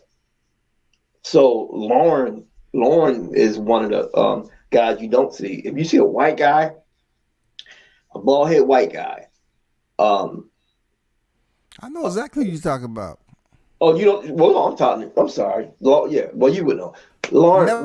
Never say too much. Never say too much, but always right there in the proximity. You know, like I Yeah. think we Right. talking Yeah. about the same person. Yeah, Absolutely. You hit it. That's him. They never say too much. Quiet, real quiet, but he always in yeah. the proximity. The only white guy. Mm-hmm. That's it. Mm-hmm. You know. Yep. Um. I said, Lauren. Ellie went, and like Lauren took care of it. So I'm just like in the back chilling, watching the whole thing. We was at Mondale Mall to prep for the right before the media day workout, and the mayor and everything. They came up to Mondale, and Leonard Ellaby was there and everything, and whatever. But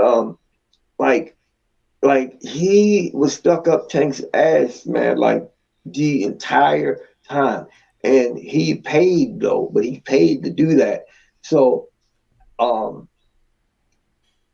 what happened was I didn't like it because I thought it was unfair for him to like, like do that. Like so basically he cut everybody else's throat, right? Mm-hmm. Because it's a business at the end of the day. Yeah. So Mm-hmm. so this is what I did. Um, when Tevin Farmer got shot in his hand, Ellie was right there, up his ass, up Tank's ass as he always was, and he looked like he made it look like Tank laughed when he told him the news that Tevin got shot.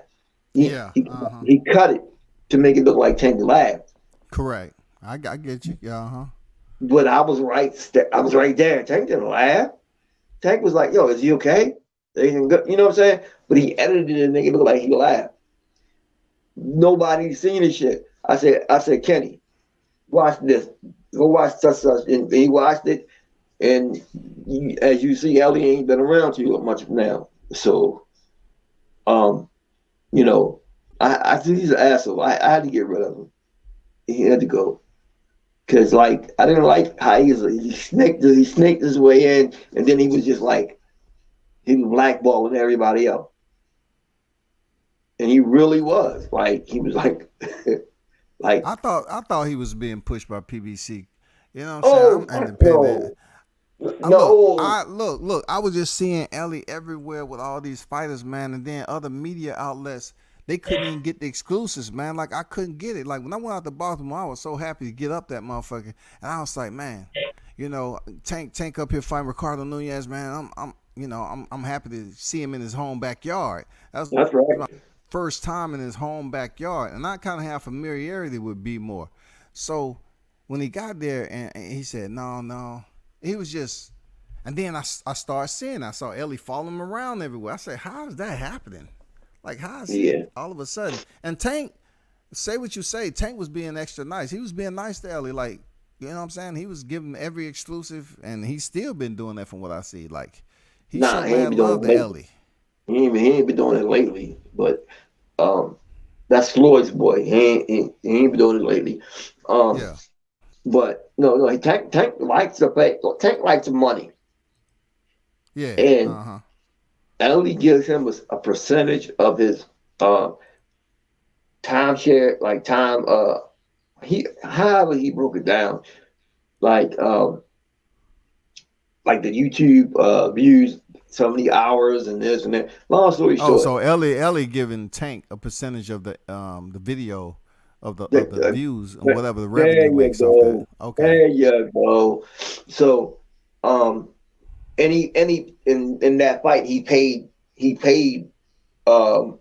Lauren for that kind of access, Okay, I and he got you. didn't I pay. got you. He didn't pay just like a few dollars. He paid some money. Oh, damn. Okay, thanks for breaking that. All right. Yeah, he paid some money because the money he spent, he got that back like 4 times, 5 times Okay, I got you. from the views and so on such. You know what I mean? Like, because everybody turned into that because he had all the access.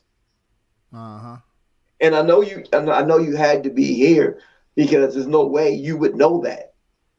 You wouldn't know that if you wasn't there. Because like shit. I mean, who like not Blue I Bloods seen like y'all. I seen y'all when y'all walked in. Like, I seen when he went to the dressing room that was down the hall off to the left. I was there. You know what I'm saying? I was there when he walked in, but you couldn't get in there.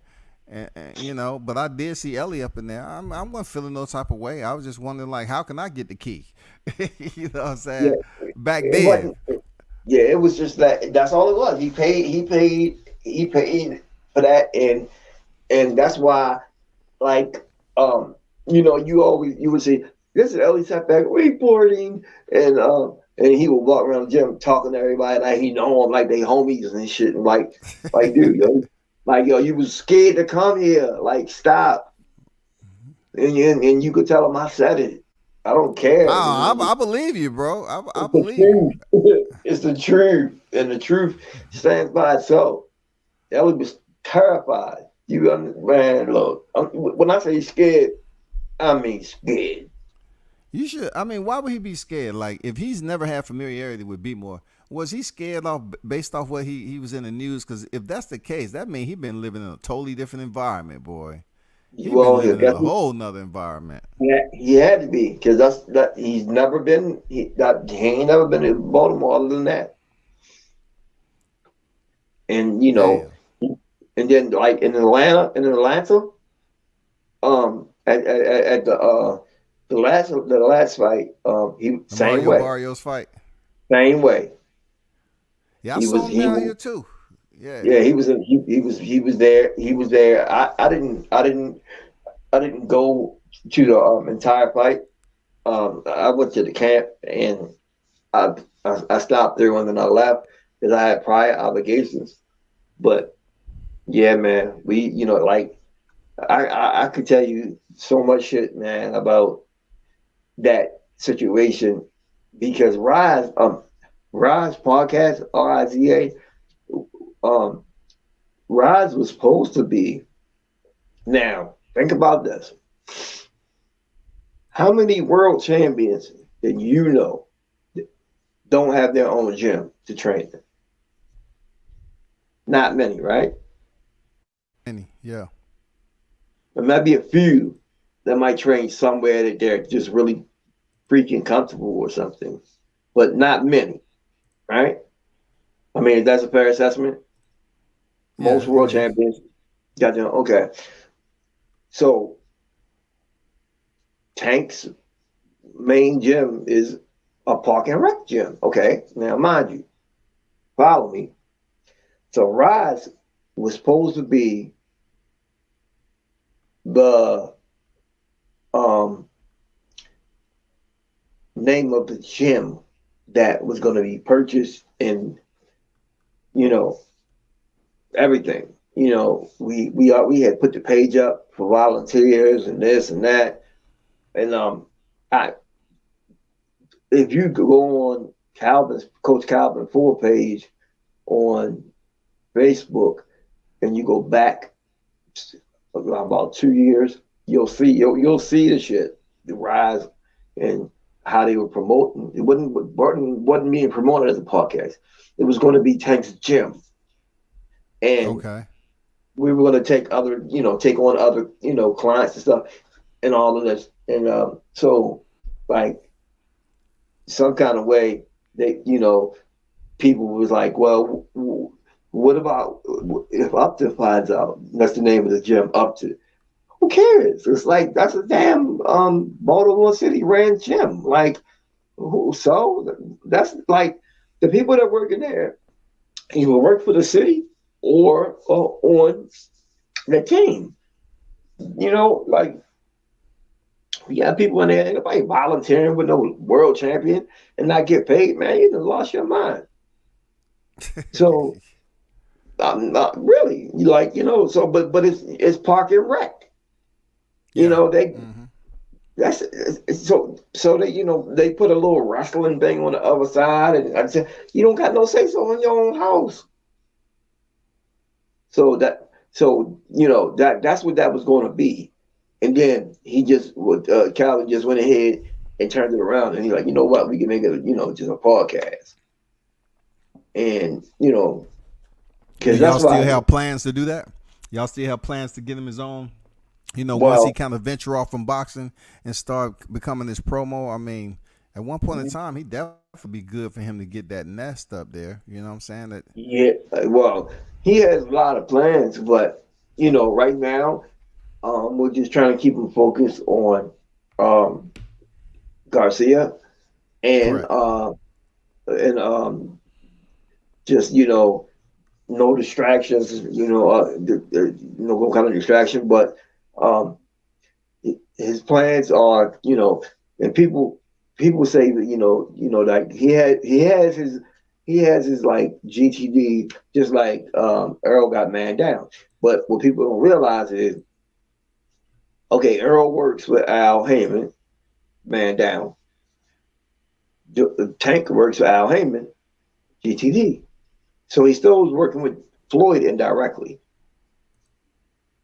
But that's it's just Floyd not working with him exclusively. It's PBC, but Floyd, has stock in PBC. So Al Heyman and Floyd are like partners.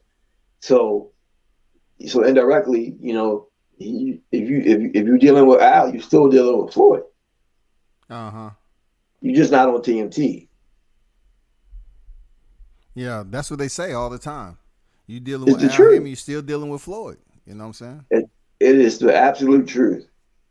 I mean, because why would you have if you look, you'll always see like Al Heyman has partners like Lou DiBella and people that will work with Top Rank in the zone to get these fights done that everybody want to see. So he's still doing business with Lou DiBella after the Wilder situation. They still doing business together. Okay. Yeah, they're still doing business with Lou DiBella. Because of Lou DiBella been in shit. Matter of fact, Lou DiBella was on Rocky. Rocky 1. God I don't know if you know Rocky 1 for real shit. He was actually the promoter in that movie. God damn. Yeah. That's been a long time, man. That's been a minute ago, man. But I want you guys to start like it's a place called and it's outside of Baltimore.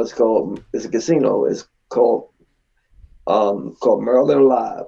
And they got a venue, and we had fights there. Now the fighters assigned to Tank GTT. That's what they're going to be fighting at. Mm-hmm. The Mon fights done fought there. We got a fighter named Mojo. He's 3-0. He fights there. We got him Jeter, Tony Jeter Promotions. But a lot of people, man, from everywhere come there, and it's being built up. But get on there early, because it's going to be like one of them spots. Like it's going to be like one of those spots. How did they say it? Like the MGM Grand is the spot, but you still got like the other spots in Vegas, like Sam's Sam World, is that what it's called? Sam's World, that Floyd has his fights at. With all his fighting. Yeah, it's a casino called Sam's World in Vegas, right? Yeah, where Floyd has his other fighters, because he has a lot of fighters, but he got to have an outlet. So when you're not Floyd has a lot of fighters, he just don't have a lot of big name fighters. Right, he has a lot of fighters, but he don't have a lot. So Tank is released from Mayweather Promotions umbrella, right? No. So to speak.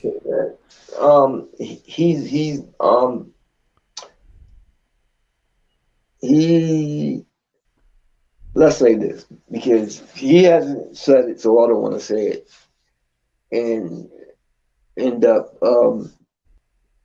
had to retract a statement. So let me just say this, that Mayweather is going to still play a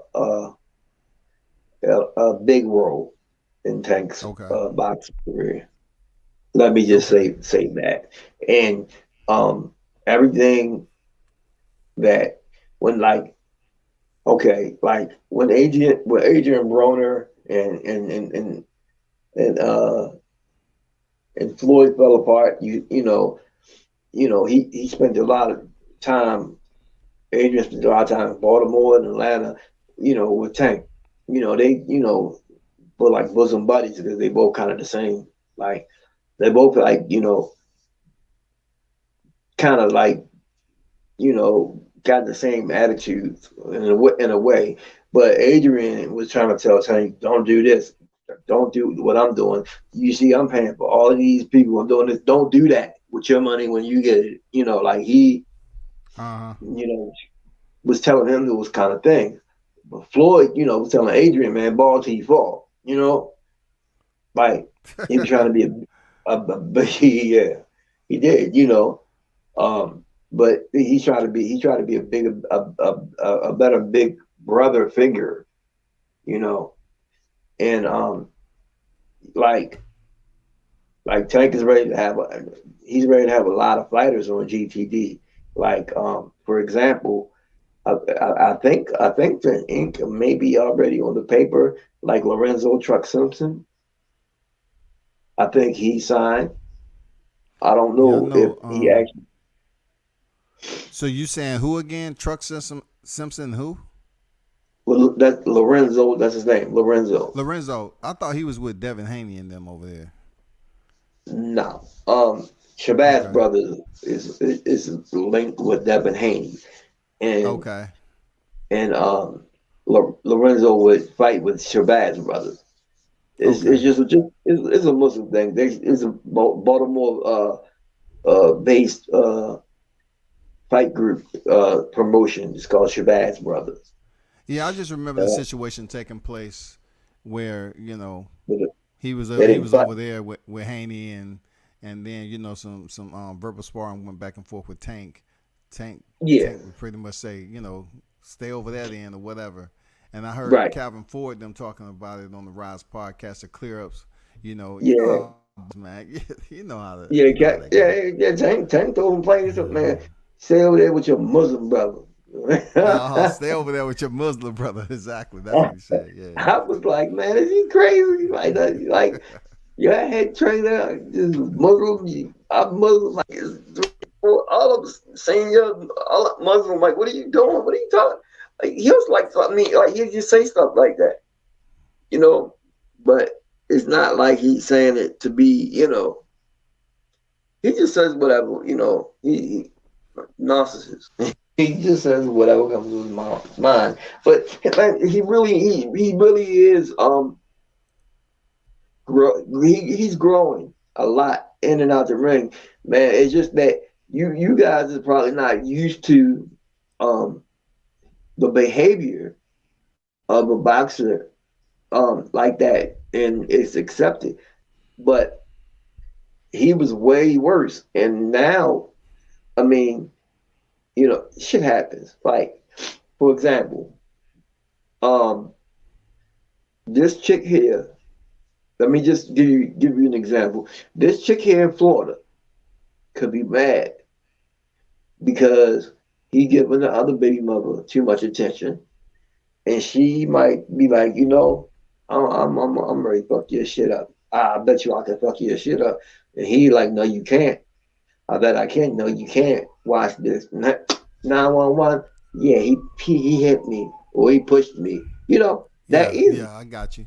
It could be something like that. You know. So let's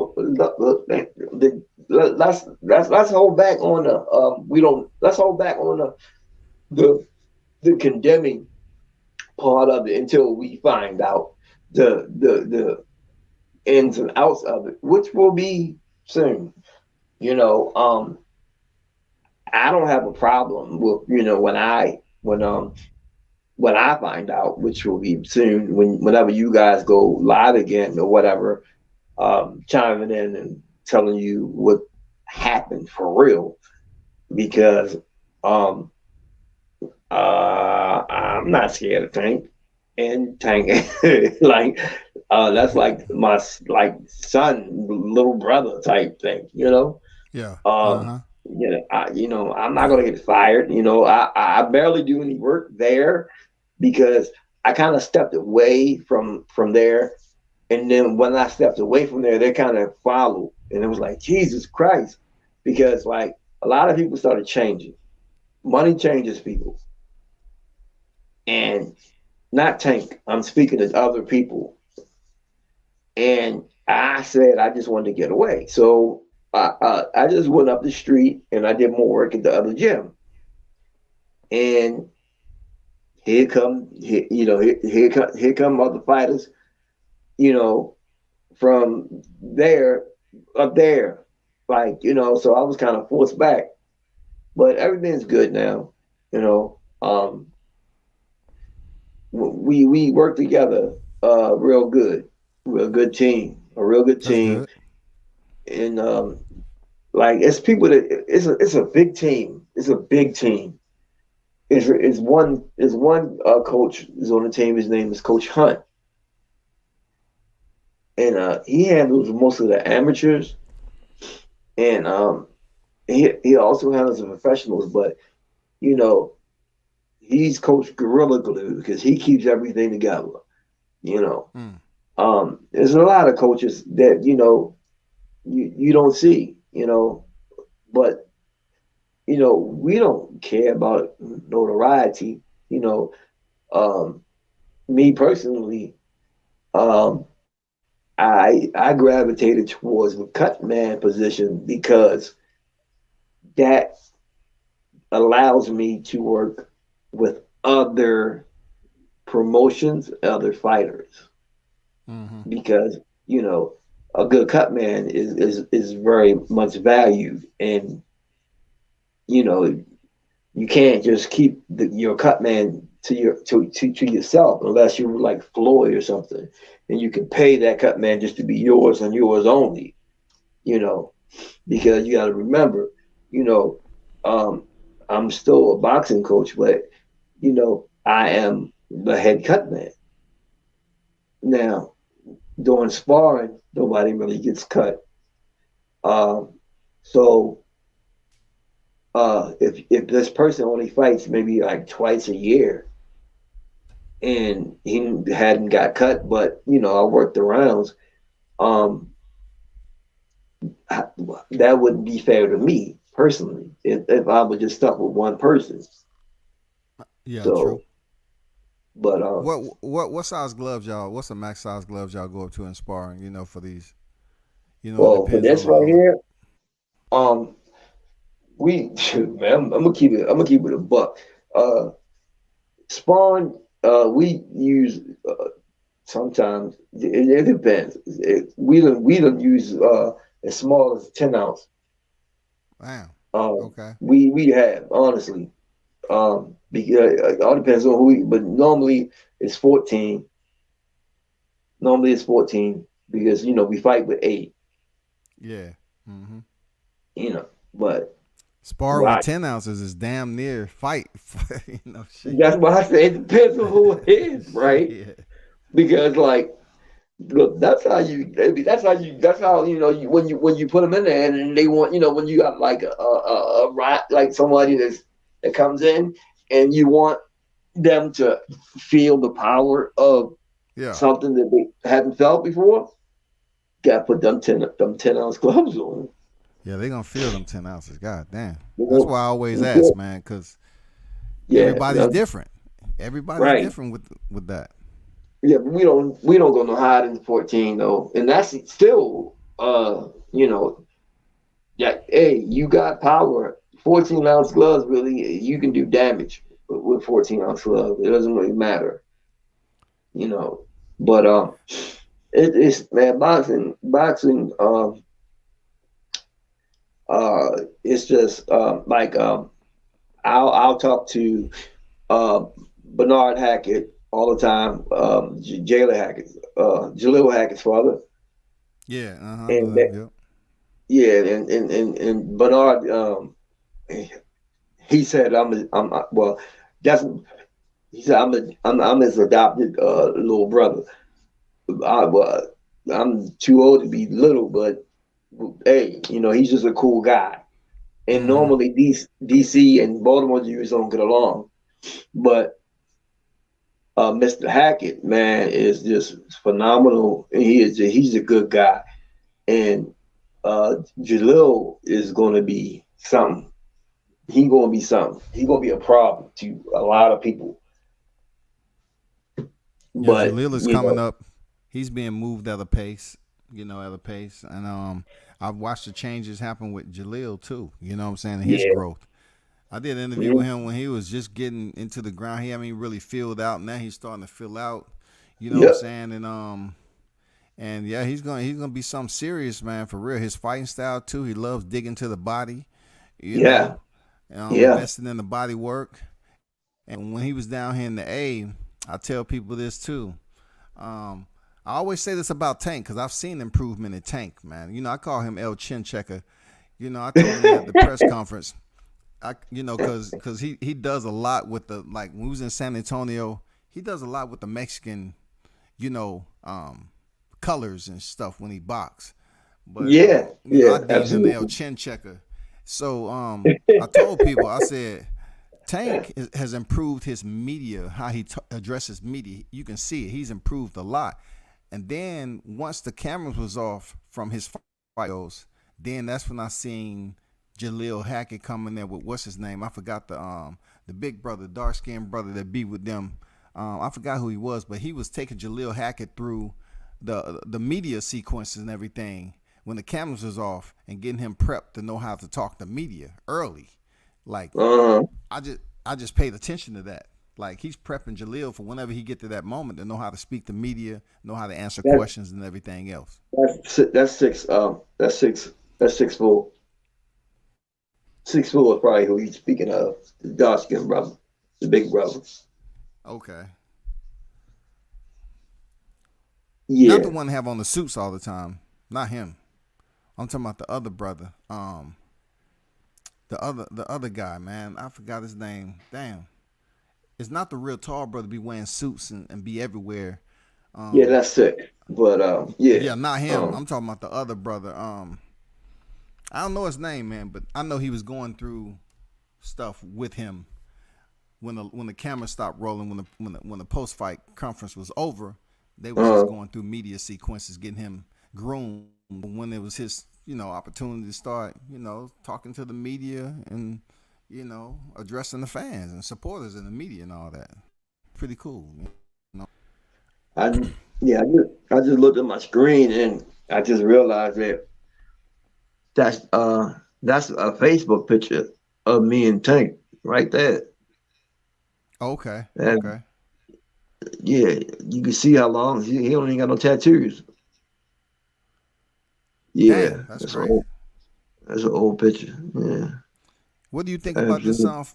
this fight, man? Do you think it's gonna happen in Spence? Have you heard anything behind the scene? Do you think they're Man, gonna yeah, fight for undisputed? Is over? man, honest, I'm gonna be completely honest. Um, Terrence Crawford ain't scared of Spence, but what he is scared of is losing his oath. So he is ducking that situation. He don't really he's trying to be like, okay, if I'm gonna lose my O, I'm gonna lose my O and get a lot more O's behind. You know what I'm saying? I'm gonna get a lot of O's on a piece of paper. So he's weighing his options right now. Shouldn't any fight in his position, any position, Errol Spence, Terrence Crawford, shouldn't they get paid for going into a fight of that magnitude though? And well, any fighter should get paid what they work because it's a dangerous sport. Yeah. But yeah, them of that magnitude, they should get paid. Yeah, but we're talking with the split, whether it's going to go, what is going to be 60-40, 70-30, shit like that. That's basically what it's coming down to. And they like one week they're close, well next week they're like now they're talking about the IBF is going to strip um Spence Spence if he doesn't fight Crawford. If that fight doesn't go through, he's going to have to fight Boots, and Boots is going to be a problem for anybody. But Mm-hmm. I I think that like that fight Crawford just had, like that kind of showed me that like you don't really belong on the pound for pound list because you was supposed to be fighting Spence and you fought this guy. But guess what? You could have fought Boots instead of him. Fight the best. The best fights the best.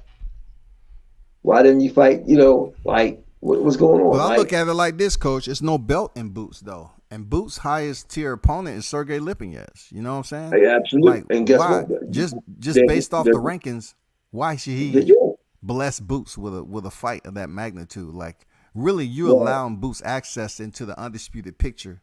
If right. Crawford says, "Okay, Boots, come in here and let's fight," then Because fight Crawford. I mean, fight Spence though.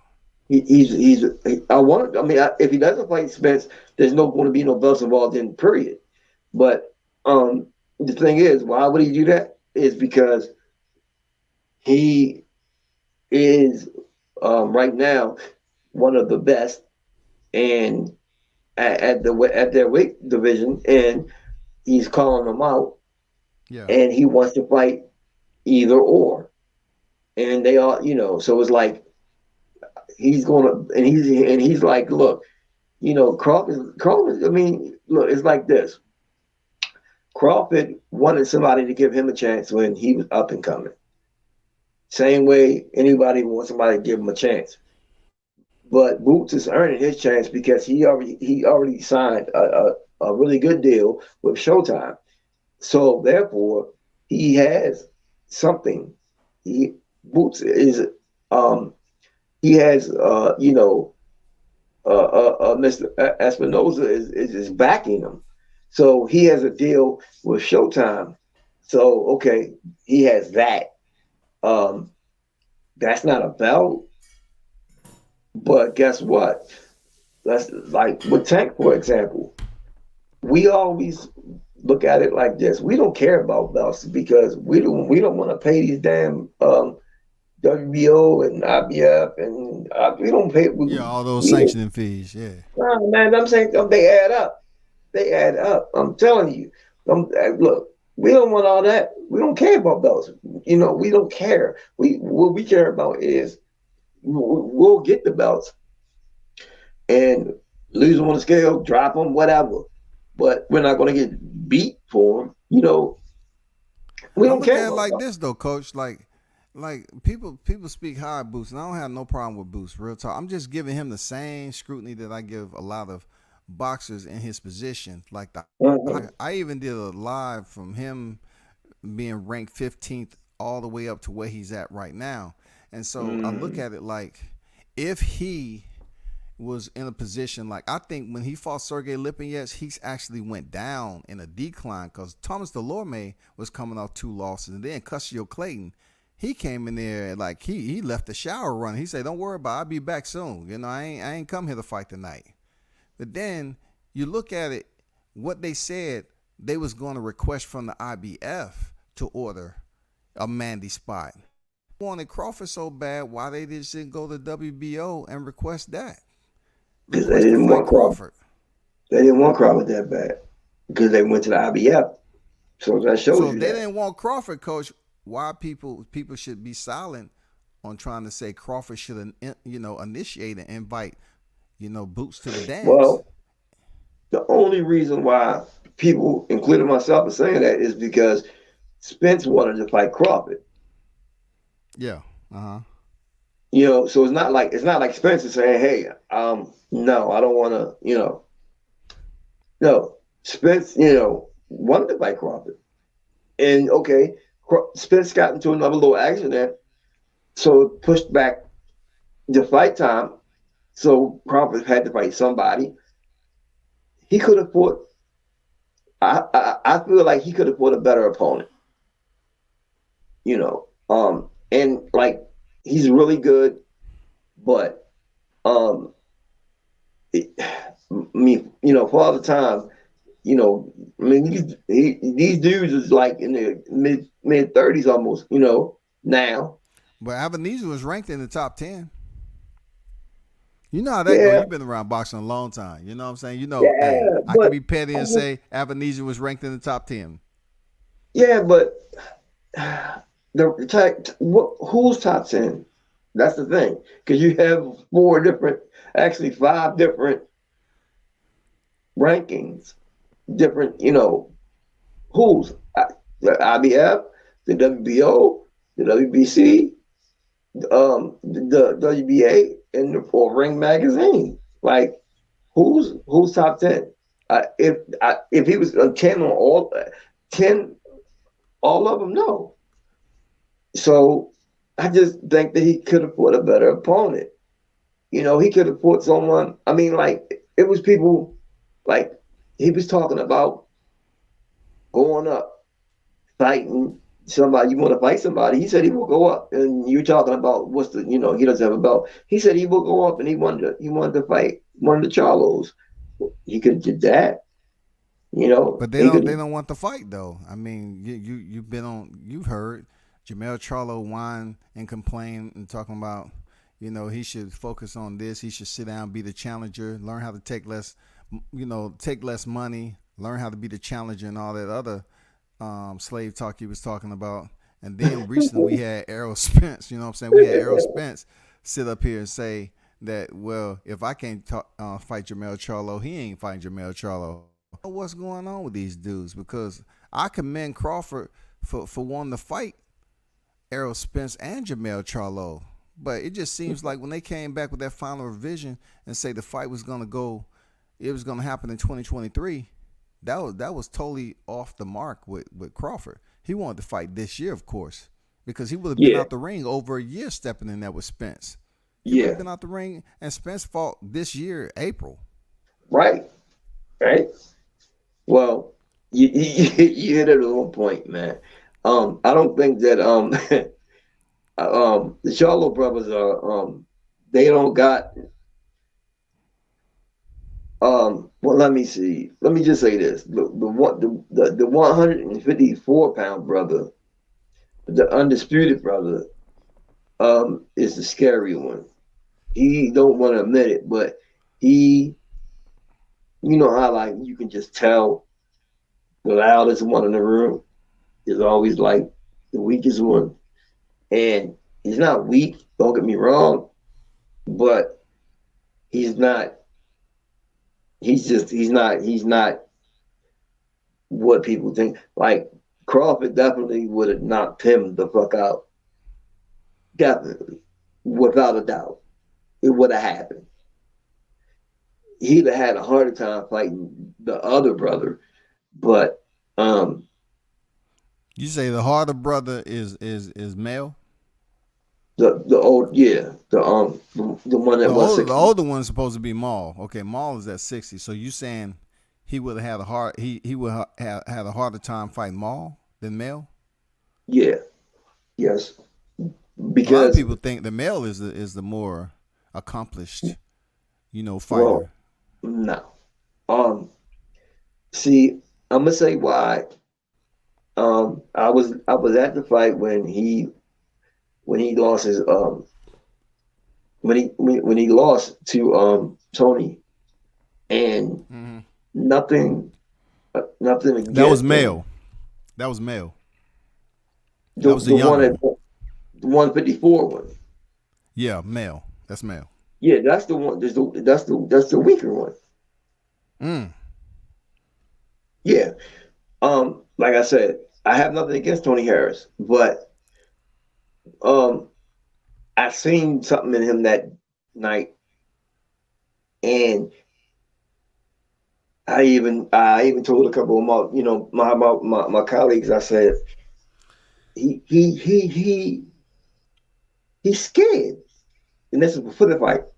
I said he got scared energy, just like in the back, right? You know, it depends on what arena it is. Some arenas they group us all together and just sections. They give us like sections and like just curtains in the back. Some but because they might not have a room. It depends on where it's at. But he had scared energy, and goddamn it, if he ain't get caught, I never seen that from the older the brother with the WB the WBC with the green joint. Yeah, Maul. I never seen nothing like that from him. I just seen him. He fights. Um, I never got that nervous, scared energy from him. But I seen it and I called it, and I was mad. I was mad as hell because I wanted them to win because they're good kids, but uh the brother that is at 160 is the better of the two. And I told them, I said, man, I told them, I said, look, man, why don't y'all take y'all belts, take your belts overseas, man, get some of that international money because um in somewhere in England in somebody's house right now, someone could say Charlo when they were like, who? You know, but if you say Danny Jacobs, they would be like, oh, I know what that is. That's a U.S. fighter because they don't go outside the box. You know, they don't fight outside of the box too much. So they should take Yeah, that that's funny. belt.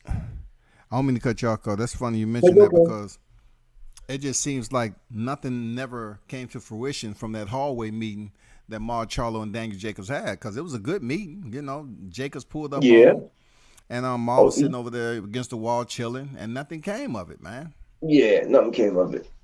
Nothing What do you came think of it. about him running to Dimitri Bivol?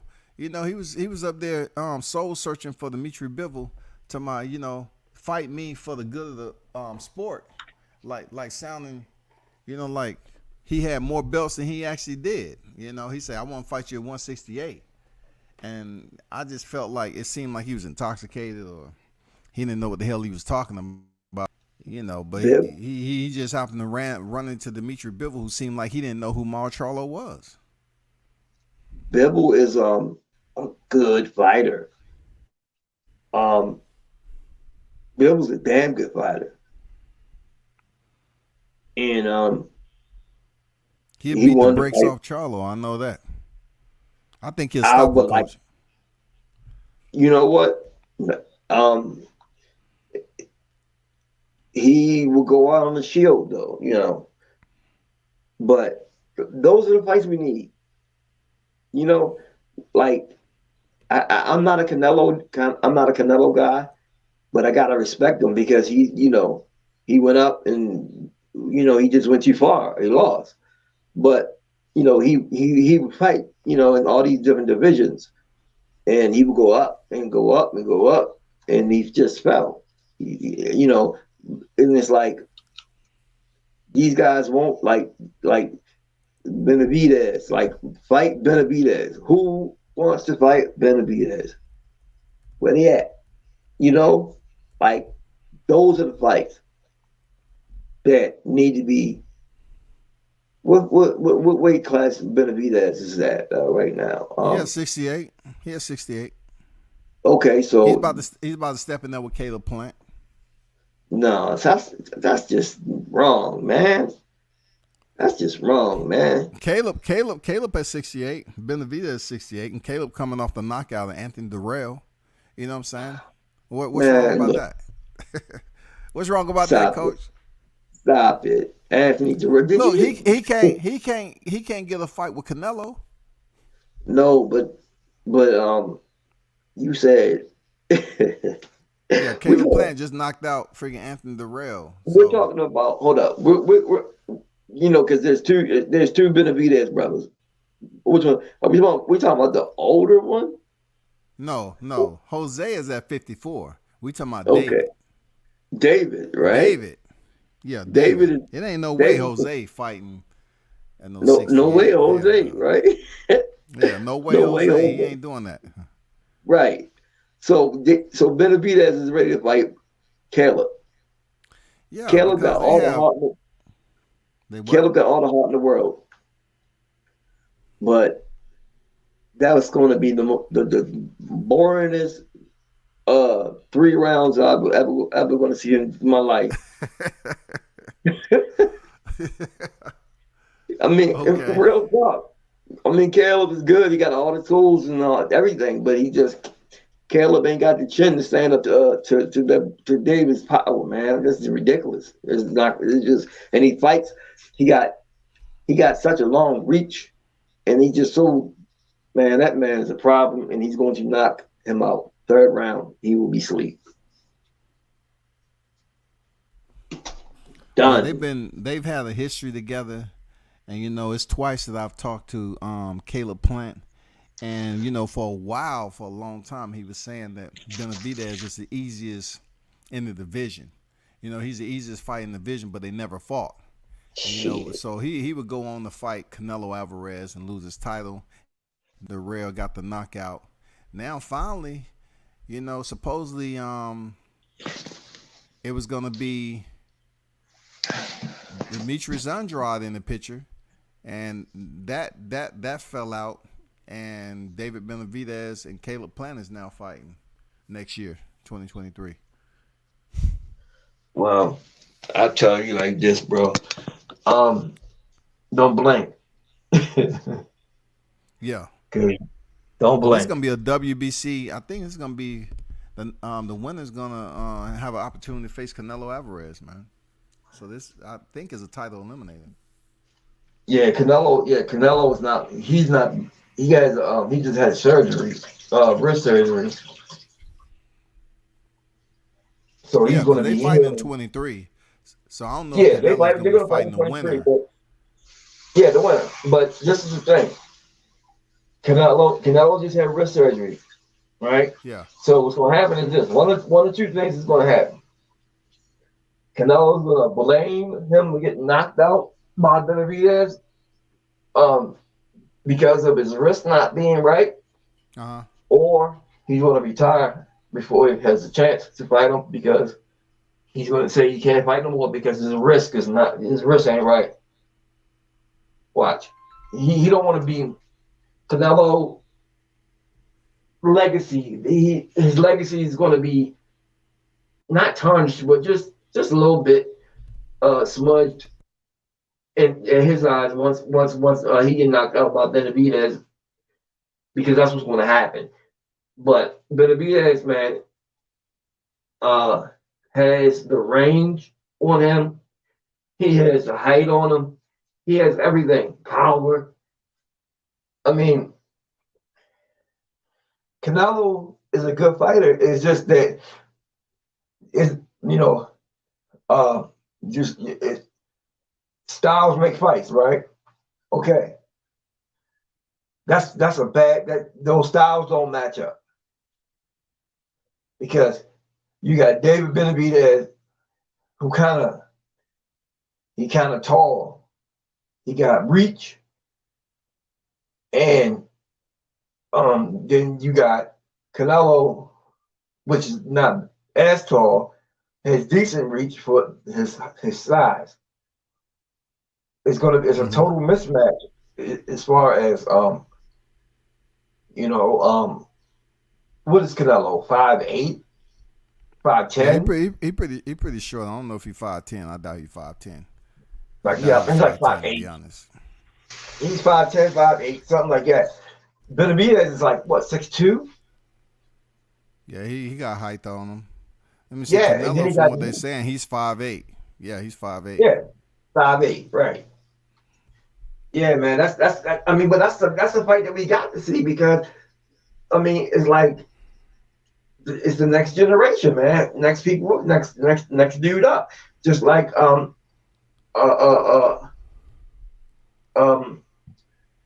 they had a fight in Vegas last week. Spencer's fight. His fighter. Frank Martin. Yeah, yes, exactly. And that was and I got all the respect in the world for Frank Martin, because he fought damn good competitor. That cat Ali, man, he looked just like Muhammad Ali too. Yeah, it takes more than looks in that case, because Frank Martin boxes ears off. Yeah, he's a problem, man. But them dudes, the little dudes, man. But the other dude, well, he was undefeated. He had a good record, and Yeah. It wasn't like he was just fighting a bum. He fought, a decent rank. I mean, that was a risky fight for Martin, but he took it, and I got all the respect in the world for him. Huh? Yeah, we got to give him credit for taking the fight. Yeah, we got to give him credit for taking the fight, because that was a risky Rivera, fight. He was building up his resume just like Martin, so they were somewhat on the same playing field, except Martin was signed with Errol Spence. Right. So he changed levels on him. He showed he was on a level than Rivera. Rivera just looked like he didn't have he couldn't make the changes. He couldn't make adjustments in the fight. And then a lot of people was blaming his corner. I'm talking about his corner didn't give him the right advice. They didn't. I promise you. And it pissed me off being a corner man, right? I listened to the audio, and I'm like, what in the hell? I'm like, is this his trainer or just somebody that they stuck with him? And then I looked at their shirts, and it said UFC something on their shirts, and I was like, these aren't his people. I'm like, these aren't his people. They can't be his people. So check this out, Coach. What probably happened, right, was this. Okay, so where he trained at, the UFC have gyms where boxers and mixed martial artists train at. I'm just kind of guessing, right? So they have Right. they believe in intermixing combat specialists to come and train at these damn gyms that they got sprouting up all over the place. So being that they was from that gym, I think if they was the ones that sponsored that gym or the owner, you know what I'm saying? I think they had to wear the shirts in there. They might have been boxing coaches. I don't know, man. It's just crazy that they would do Man, that. they were the worst boxing coaches than I've ever heard of in my life because they gave him the worst advice. I'm just like I'm like, and I'm getting mad because I'm like I ain't got a dog in a fight, but Yeah. I want to see I want to see look, I want to see a fair fight, man. Even playing field, and I'm like man. What in the hell are they telling this dude? Like why are they giving him this advice? And yeah, they gave him bad advice, man. They did. They Do you did. do you think Frank Martin ready for the top competition? I know Keyshawn Davis' name has been thrown in there. He said he want Um, Devin Haney's. I don't know if he called out Javante. I don't think we heard that name, but do you think nah, he's he ready didn't. for the top competition at 35? I think he's prime and ready right now. Um, at 135, I think he could actually. Um, at 135, I think he honestly could. He could become undisputed. Who? He can Frank Martin? unify. Yeah, at You 135, he talking can about unify. with Javante at 140? I'm talking about with Or you talking about when Javante. Javante retired? No, I'm telling Javante's going to be 140. He's not going to fight. He doesn't really like it. He doesn't want to fight at 140, but he has a problem. He's a grown man. His walk around weight is ridiculous. Javante You is only understand? part of the problem, though, Coach. I don't see him beat Shakur Stevenson, dog. I just don't see it, man. I don't see Frank Martin beat. Nah, I do. I do. Shakur is Oh, Shakur's. I mean, Shakur sparred Tank a lot. Um, uh, he sparred him a lot. Nah, Shakur could. He probably could beat him up like in a street fight, but not in there, not in no real fight. man, you think Frank Martin I edges think Frank, Shakur out? Damn.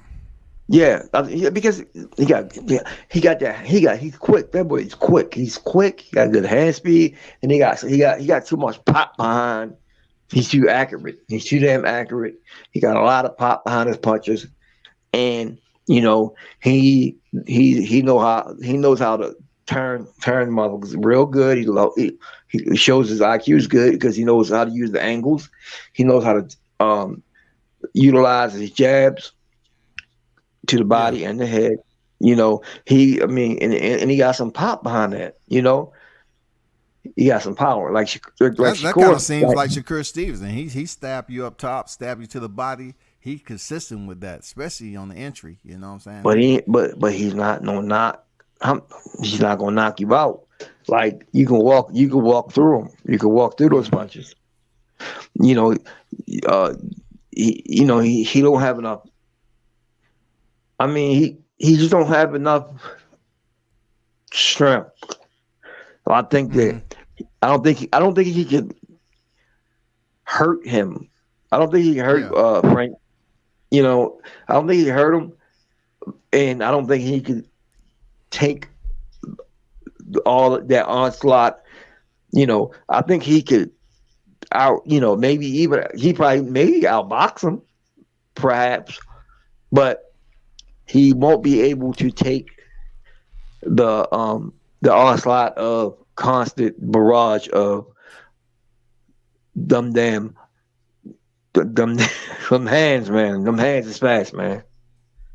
Okay, just like uh uh um the boy uh their father had just passed away. Gary Russell Gary Jr. Russell Jr. Uh yeah, Talking about but his not Gary brother, Russell Jr. His Antoine. brother, Antoine Okay. Russell. All right, Antoine's at 40. Yeah. yeah, he's at 40 now. If like like all of these dudes are gonna be at 40 soon Yeah. because they're gonna be moving up because it's gonna be harder and harder to make the weight. All of these dudes are gonna be at 40 soon, and like they want to have to fight one another, and 40 is gonna be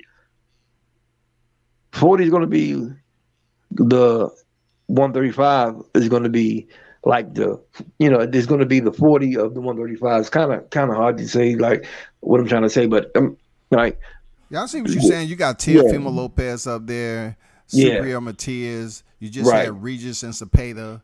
right. Yeah, you're gonna have all these cats moving up. Like Ryan Garcia was saying he was gonna move up to 40, but now he got the fight with Tank. So I think they're gonna fight at a catch weight, from my Hey, understanding, right? look, check it.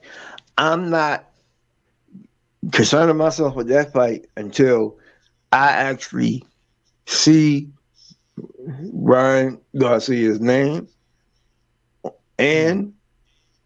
and I see Oscar De La Hoya's name on the actual paper.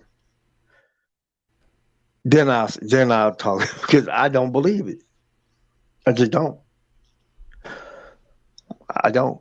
And if that fight doesn't happen, um, Haney would probably be the most logical fight, just because Okay. it'd be the easier fight for him.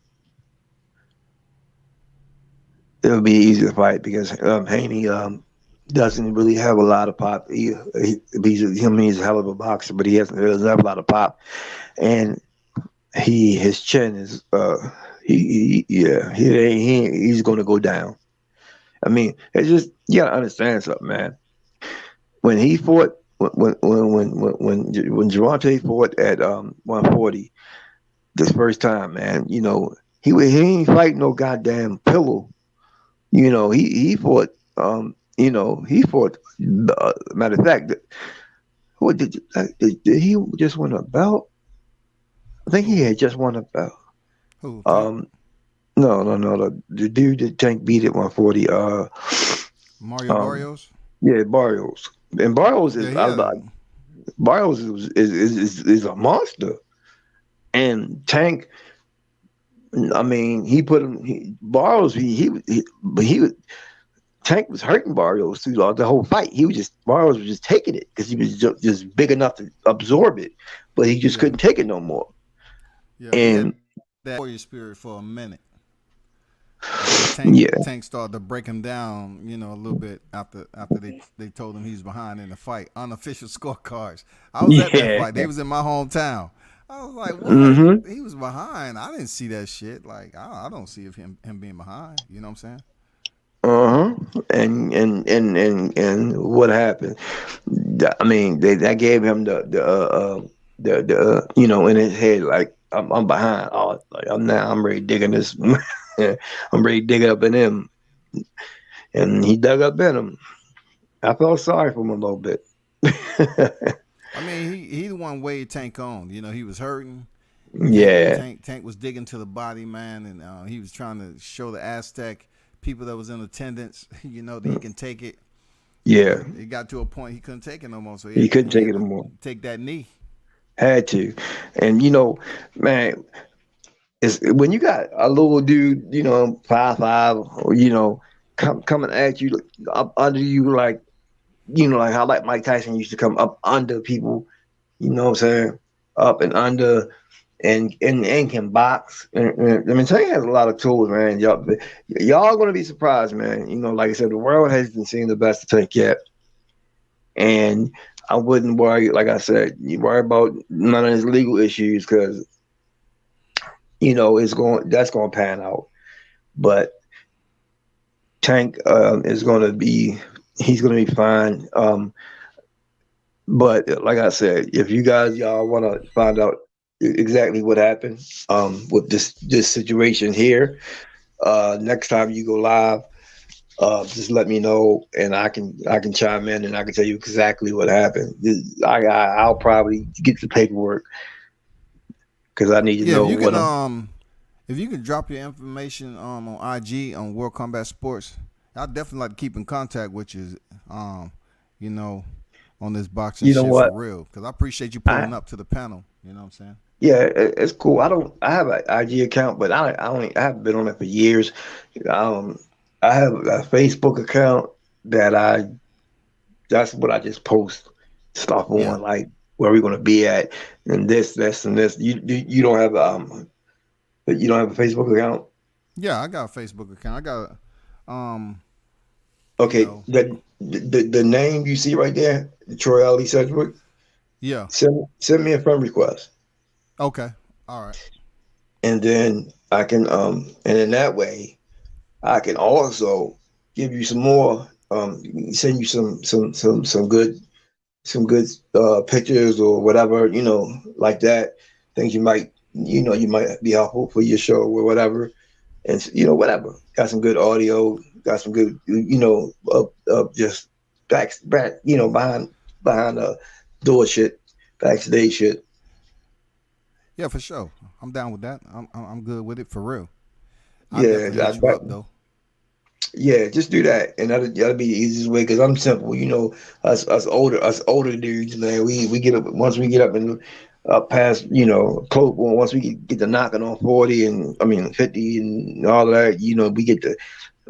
I don't. I don't care about a tick or a tock. The only thing TikTok is my damn watch, and it ain't a You ain't rollie. lying, goddamn it. It You ain't, ain't you know what I'm lying, man. saying? It ain't a rollie, but it's icy. It's it's chicken and top. That's all I care about. And Yeah. I care about I care about my kids. And when I say my kids, I mean my fighters. And that's it.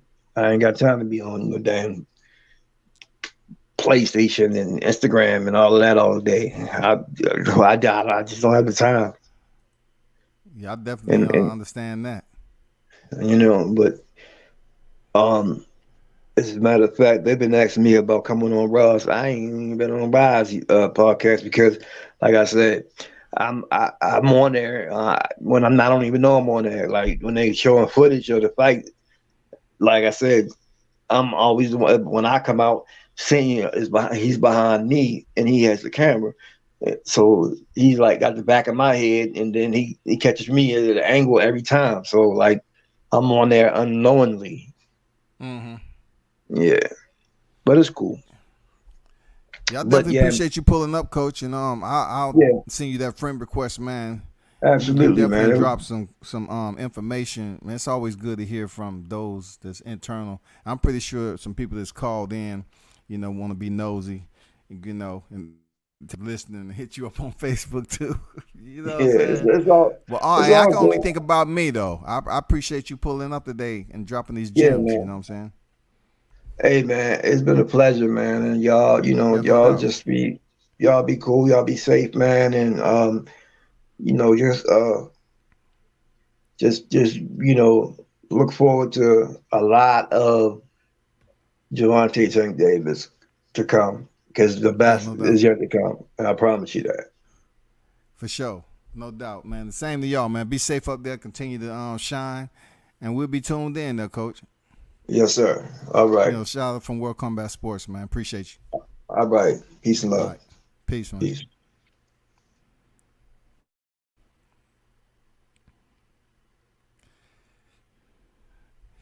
Appreciate everyone that stayed tuned in, man. Held the room down.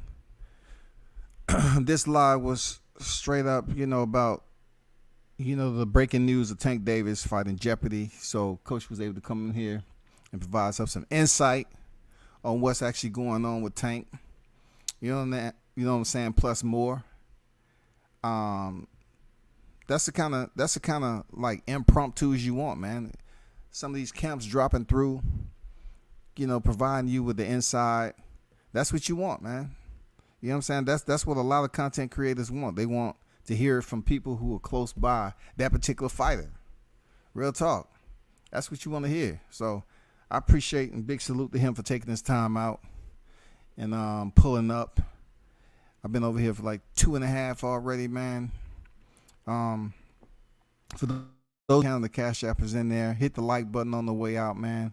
We'll do it again another time. Turn up and tune in to World Combat Sports. And big shout out to Mr. Gumbo, aka High Grease, man, for that super chat, my brother. Thanks for the support always.